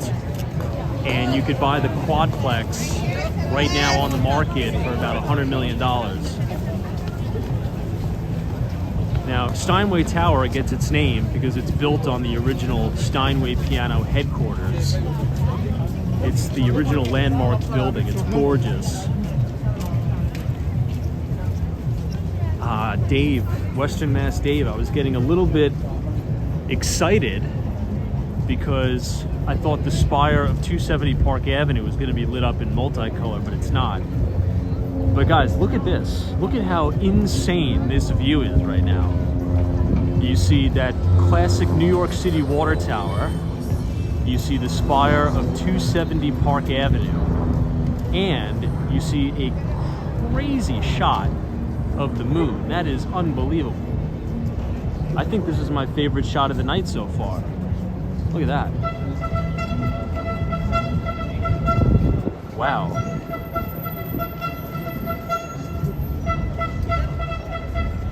How cool is that, everyone? Now, I believe it was last year or the year before, we were streaming on New Year's Eve and it was raining. And we recorded 2 lightning strikes on the spire of the Empire State Building. It was the most unbelievable thing. Maybe I'll have to upload it to YouTube again.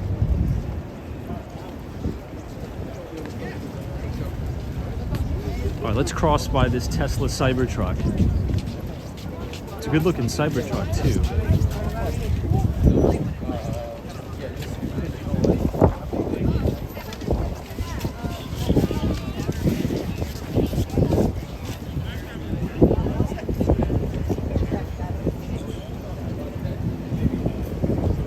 Alan, I'm not sure. Was that 2 years ago or was that last year? Wow, it even looks like they're blocking down the street here.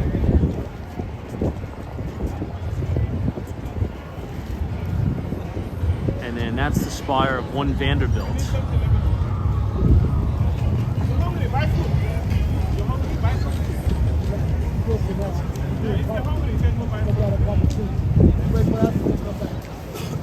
Oh, it was last year? Okay.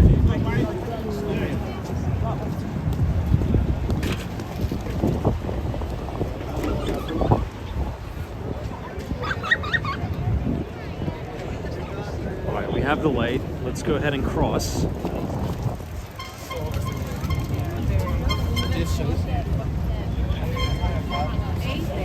and 7.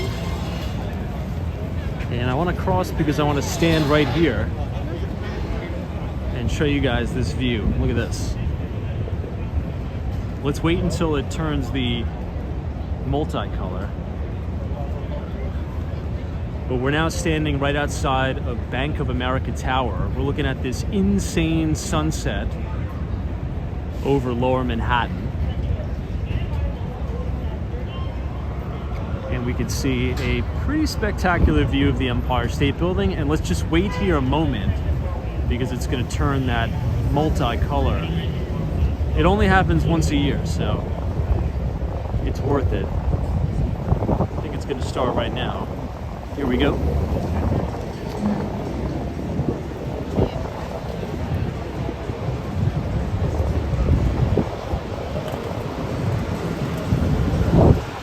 Maybe not. And I really want to see it multicolor.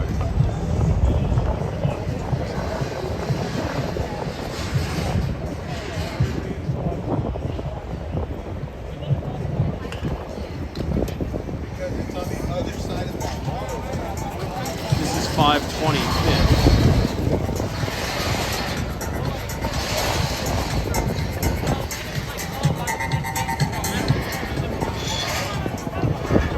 Wow, you can really see the crowd starting to come down. We're on the corner of 43rd Street and 6th now. Oops, here we go.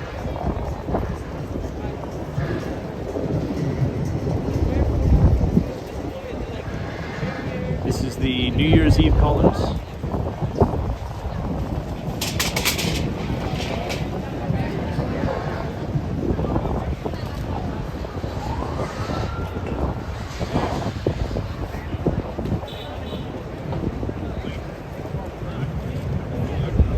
Love that. It's so vivid in person, those colors. It's beautiful. It's beautiful, right? Yeah, Happy New Year. Take care. All right, let's head north.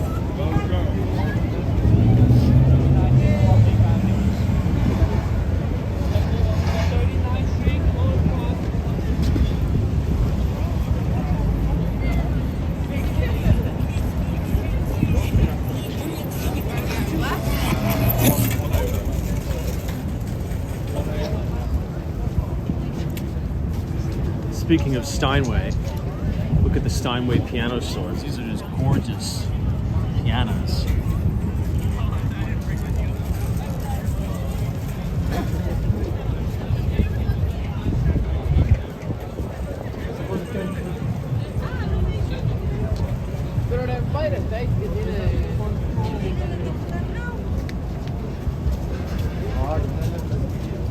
I mean, what would you guys say?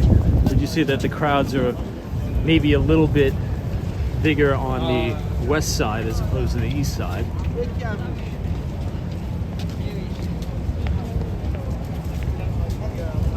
Anthony's his amazing pianos. They're really stunning.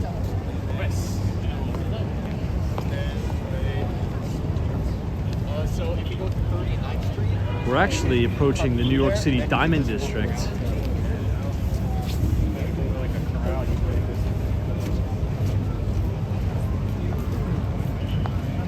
Hey, SME Media, good to see you.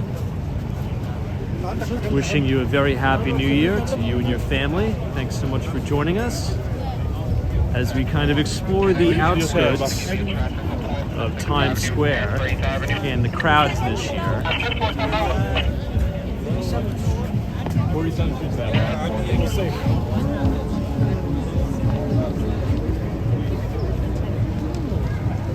So it looks like everybody's in line here. This is 44th Street.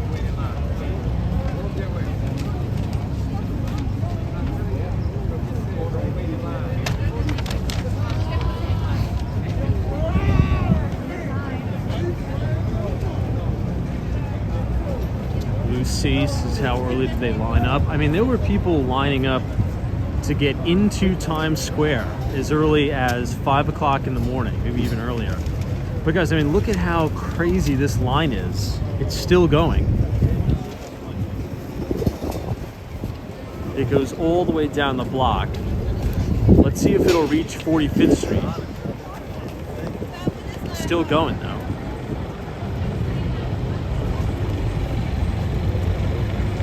Well, look at all the birds in the sky now.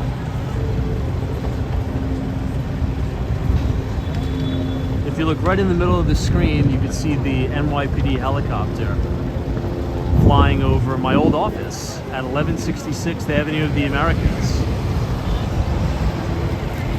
Hey, Mickey Tour, thank you so much for your generous 5 CAD donation. Says, wow, you are giving us a really good perspective of all the activity around Times Square on New Year's Eve. Thank you for doing the hard work for us. Well, thank you for your very kind and generous donation, and I'm wishing you and your family a very happy New Year.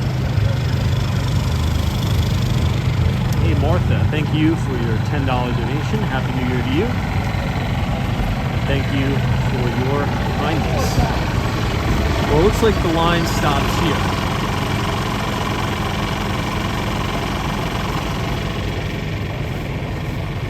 Still a pretty big line, to be honest.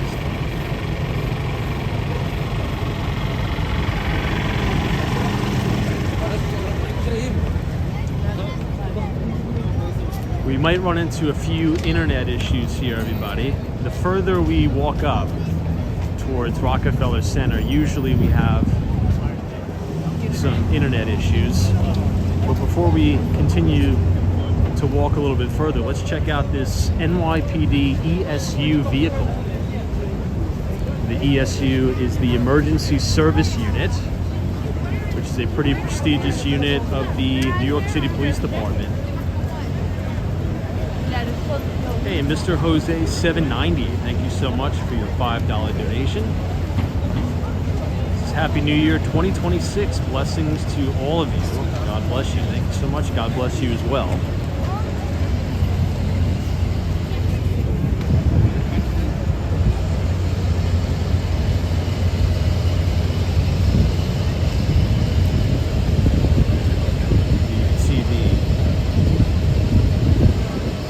Truck.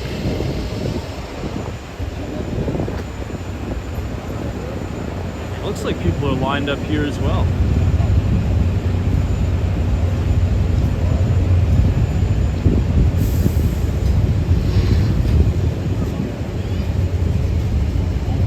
I think it's because everybody is ordering food. Maybe these are food delivery people. That must be really difficult. Yeah, just wait here.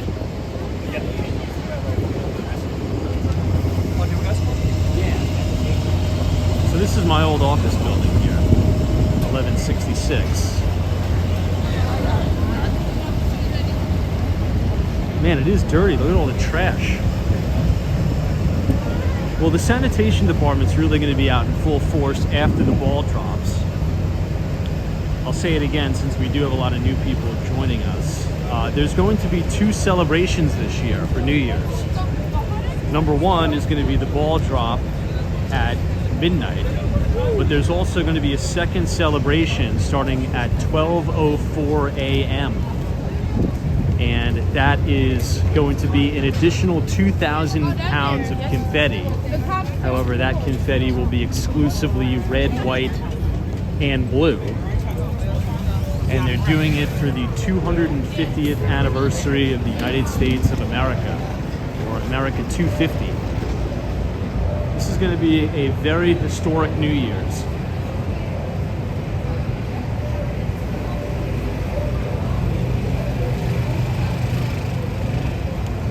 Rich says, are you staying on until the ball drops? So I'm probably going to take a little break to have dinner. So I'll probably take like maybe a 1 hour or 2 hour break to have dinner, but I will be streaming live all throughout midnight and a little bit after. So yes, we will be on for sure.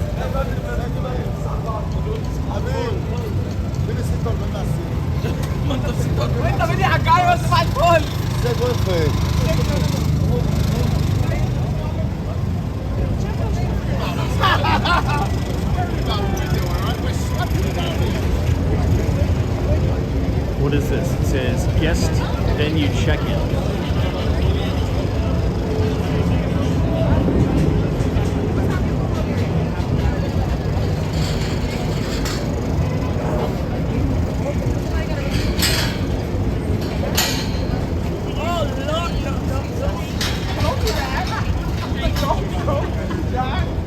All right, let's continue to push northbound.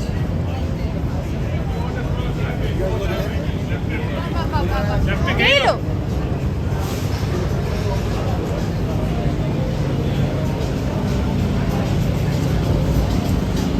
It seems like there's a lot more food vendors out than there usually are, doesn't it? There's a lot of these wild cards, these hot dog cards. 10 Red Buff. Happy New Year to you. Thank you so much. So this is a new location of that Carnegie Diner, right at the New York City Diamond District. I haven't eaten here, but a lot of people keep asking me about it. Hey, TK Porsche. Wow, thank you so much for your very kind $100 donation. Thank you. It's Happy New Year, Tom. Thanks for another great year of videos and market commentary. Best wishes to all in the audience. Thank you so much for your generosity. I'm glad you enjoyed the content this year. And I'm looking forward to putting out a lot more in 2026. So thank you so much for your support. I really, really appreciate it. And I'm wishing the same for you. Wishing you and your family a wonderful 2026. So thank you again, TK Porsche, for your kindness. Much appreciated. Thank you for the support. Oh wow, look at this. I don't know how this NYPD cruiser is going to manage this 3-point turn here. Hey, Jen Claus, thank you so much for your 2CAD donation. I appreciate your generosity. It's Happy New Year 2026. You can see some of the NYPD community affairs people. But again, Jen Claus, thank you very much. I appreciate it. And TK Porsche, thank you. Here you can see the happy holidays from the Diamond District, and you have that beautiful shot of the brand new 270 Park Avenue. It's the JP Morgan Chase office tower. Oops. Looks like the NYPD is trying to move everybody so they can get this car out.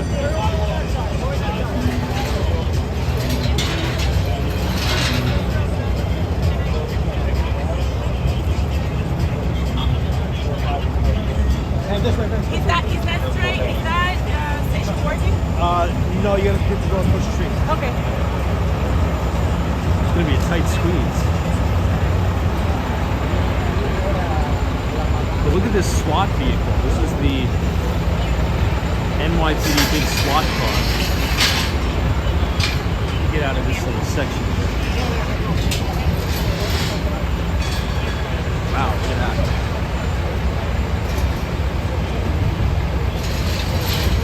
It's always interesting to see these because they never deploy them in the field. This thing is crazy.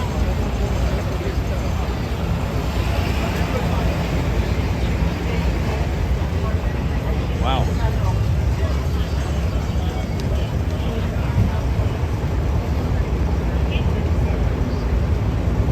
I know, it looks like a tank.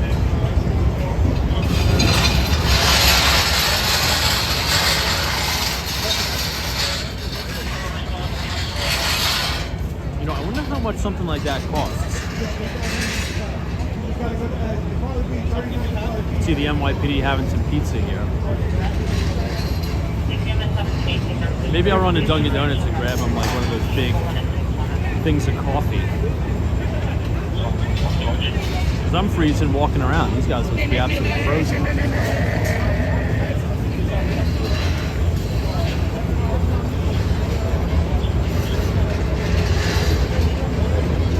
Hey Kate, thank you very much for your donation. I appreciate it very much. Thank you for your kindness.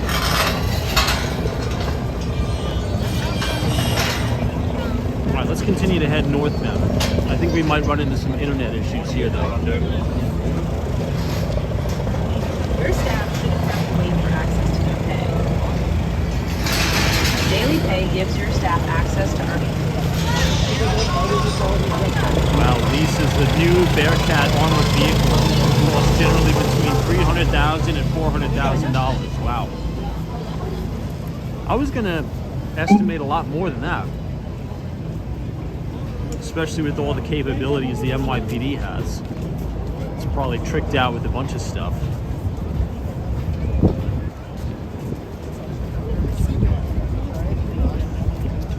This is the News Corporation building.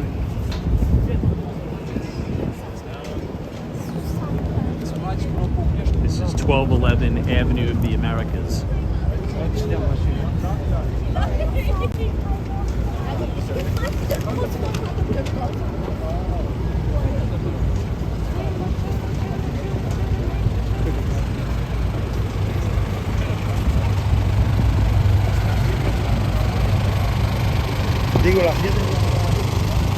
Wow, it's packed.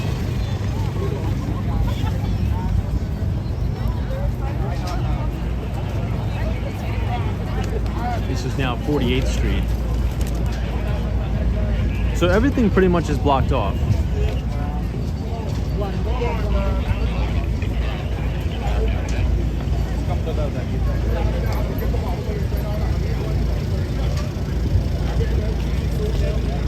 Ryan says Happy New Year to Penny, Kit, and family.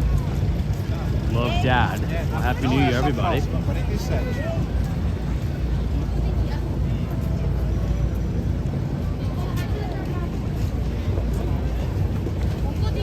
Let me see if we can take a little bit of a detour here.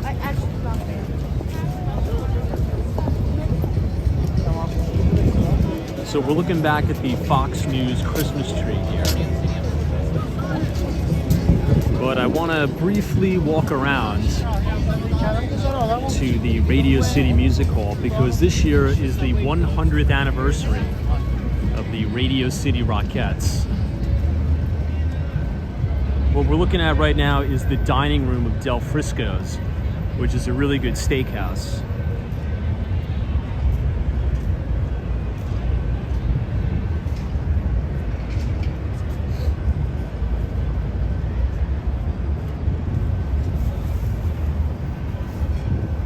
You know, Del Frisco's doesn't look too busy though.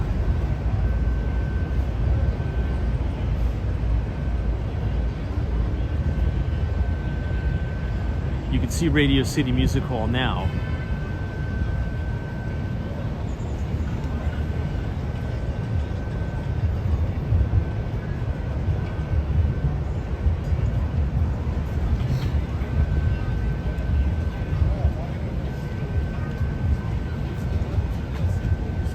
I think this is another line for people to get in.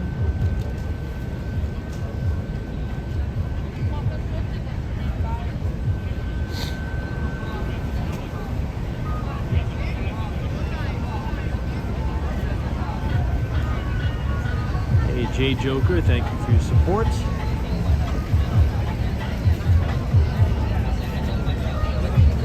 I wonder if there's many people looking at the Rockefeller Center Christmas tree. We'll see. Yeah, and what?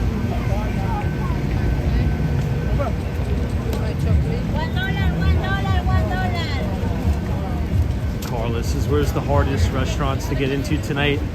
$5, only $5.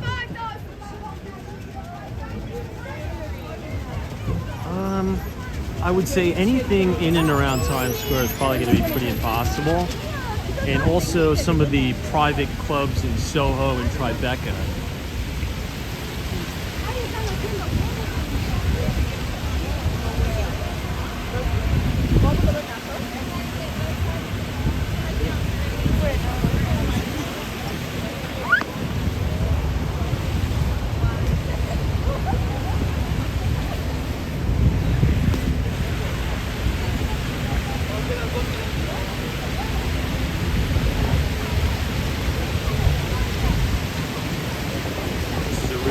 Shot here.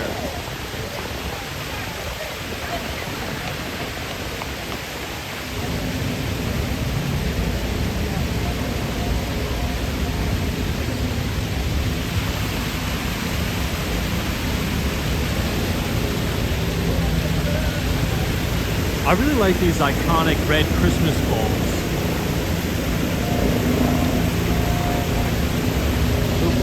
hear another helicopter. You can see it right above the spire of 53 West 53rd Street.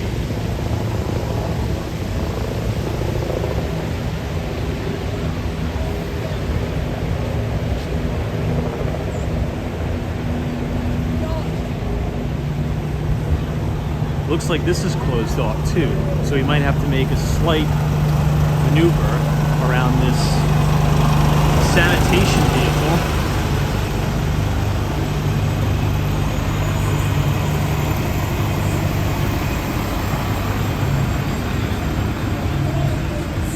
Mozart's Upper West Side restaurants are easier tonight. The Smith and PJ Clark's. Yeah, so the Smith is up by Lincoln Center. It's right across the street. It's not a bad spot. Hey, Audie, what's up? Welcome back. Here's that iconic Christmas tree on top of Radio City.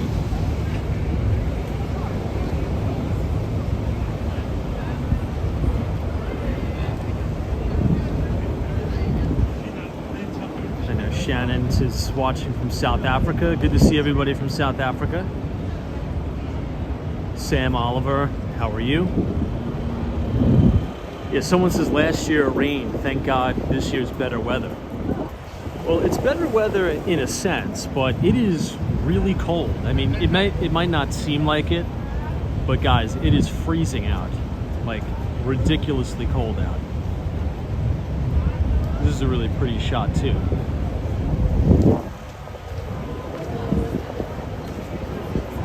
Now, if I was going to recommend one observation deck to go check out, it would be the top of Rockefeller Center, because before you actually go up and check out the view, you watch about maybe like a 6-minute mini documentary on John D. Rockefeller Jr.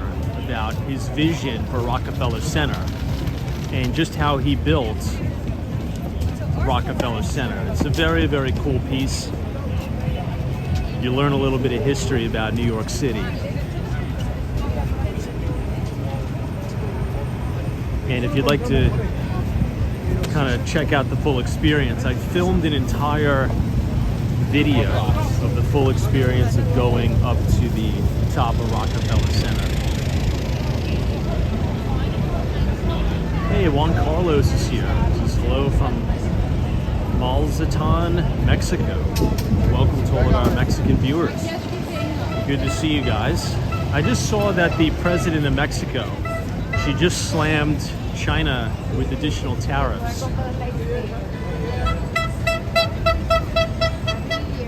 But I hope to be in Mexico this year, actually, 2026.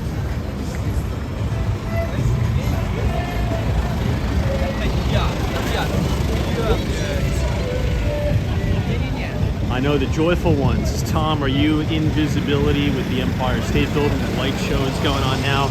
So if you rewind the stream, we had an amazing view of the Empire State Building with the multicolors. It was awesome. It was great. JJC says, who's performing tonight? I'm not too sure. Anybody in the audience know who's performing tonight for New Year's Eve?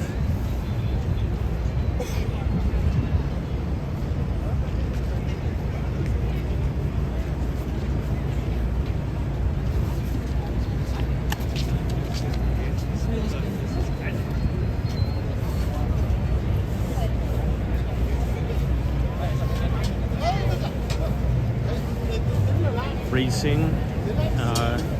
This is used to work at, or at least Overland Park. Yeah, I was. So I never worked in Overland Park, Kansas, but I would sometimes go on business trips there. But yeah, I've been to Overland Park many times. I'd say probably about a half dozen times. Because Overland Park used to be the big headquarters for Sprint before the acquisition. Well, SoftBank, which is a Japanese conglomerate, that's ran by Masayoshi Son made a significant capital injection into Sprint.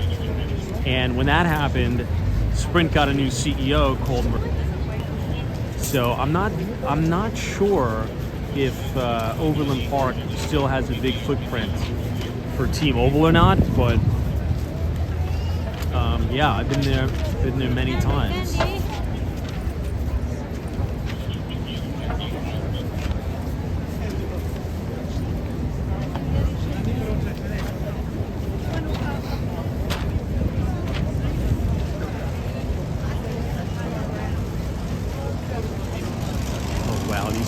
They're crazy. Guys, look at them. Look at everybody lined up. This is nuts. Really, someone says Diana Ross is performing at the age of 81 years old.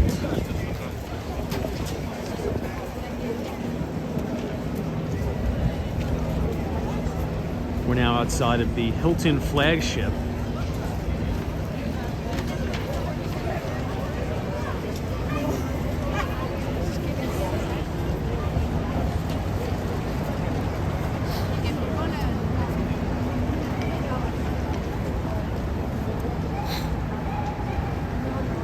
Guys, check out the Steinway Tower right now. It's the skinniest residential apartment building in the world.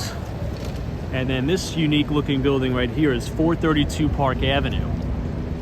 That is a very controversial luxury residential building that was developed by Harry Mackelow. And it was also, well, the architect on that deal was Raphael Vignoli, who unfortunately passed away. We've had a lot of very iconic New York City architects. Well, a lot of architects who have defined the New York City skyline pass away. This year, unfortunately, Robert A.M. Stern passed away on Thanksgiving Day. And he's one of the greatest New York City architects in history, in my view. Think about 15 Central Park West, 220 Central Park South, 590 or 520 Park Avenue. Just some amazing, amazing properties.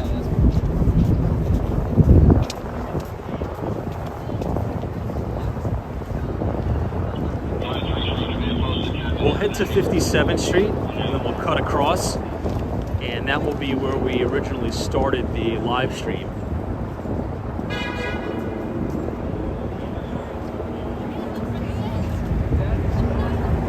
K-Bob says, what time are we going to be on?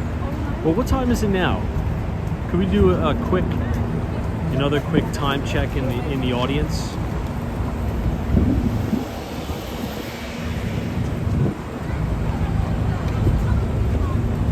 Wow, they even closed off 55th Street. That's crazy. It's 5:30? Okay.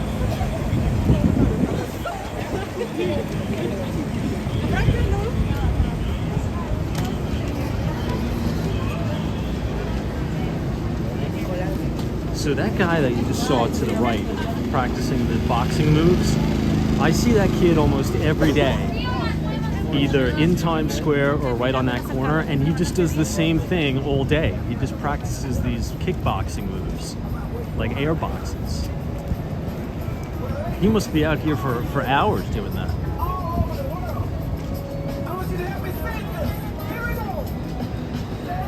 Anyway.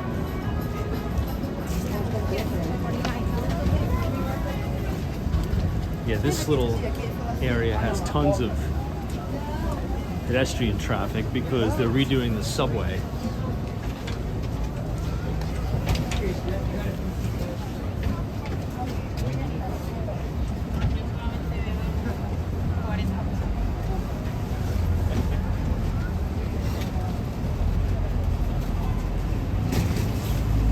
That's why I don't like coming this way.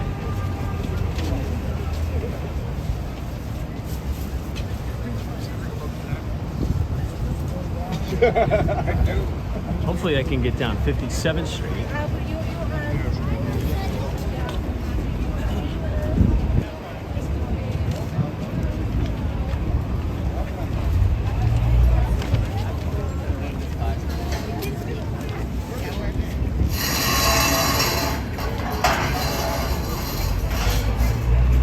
57th Street has to be open. We'll see.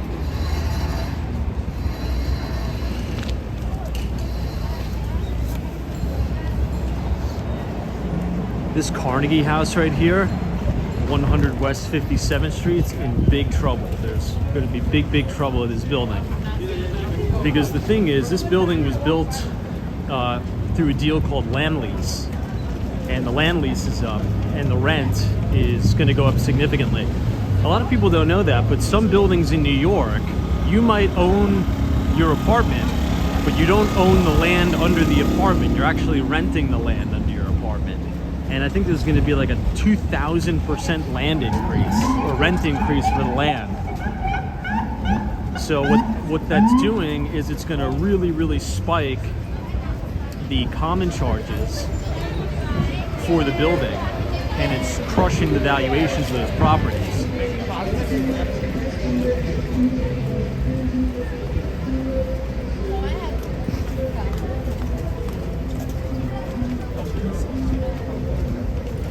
All right, everyone. Well, if you'd like to join us tonight for the streaming of the ball drop, make sure you subscribe to the channel and leave a like on the video. I'm gonna briefly log off here, everybody. I'm gonna go get something to eat. But in roughly an hour to an hour and a half, maybe 2 hours, we will be back live. So if you want to join us and kind of party and ring in the new year together, make sure you subscribe to the channel. I'm just gonna get something to eat real quick, and then I will be right back with all of you to explore the city, check out the crowds, and have a good chat. So thanks for joining, everybody. That was a fun time to see all the setup. I'm just gonna eat some dinner and I'll be right back with you. So see you in a few hours. Thanks, everyone.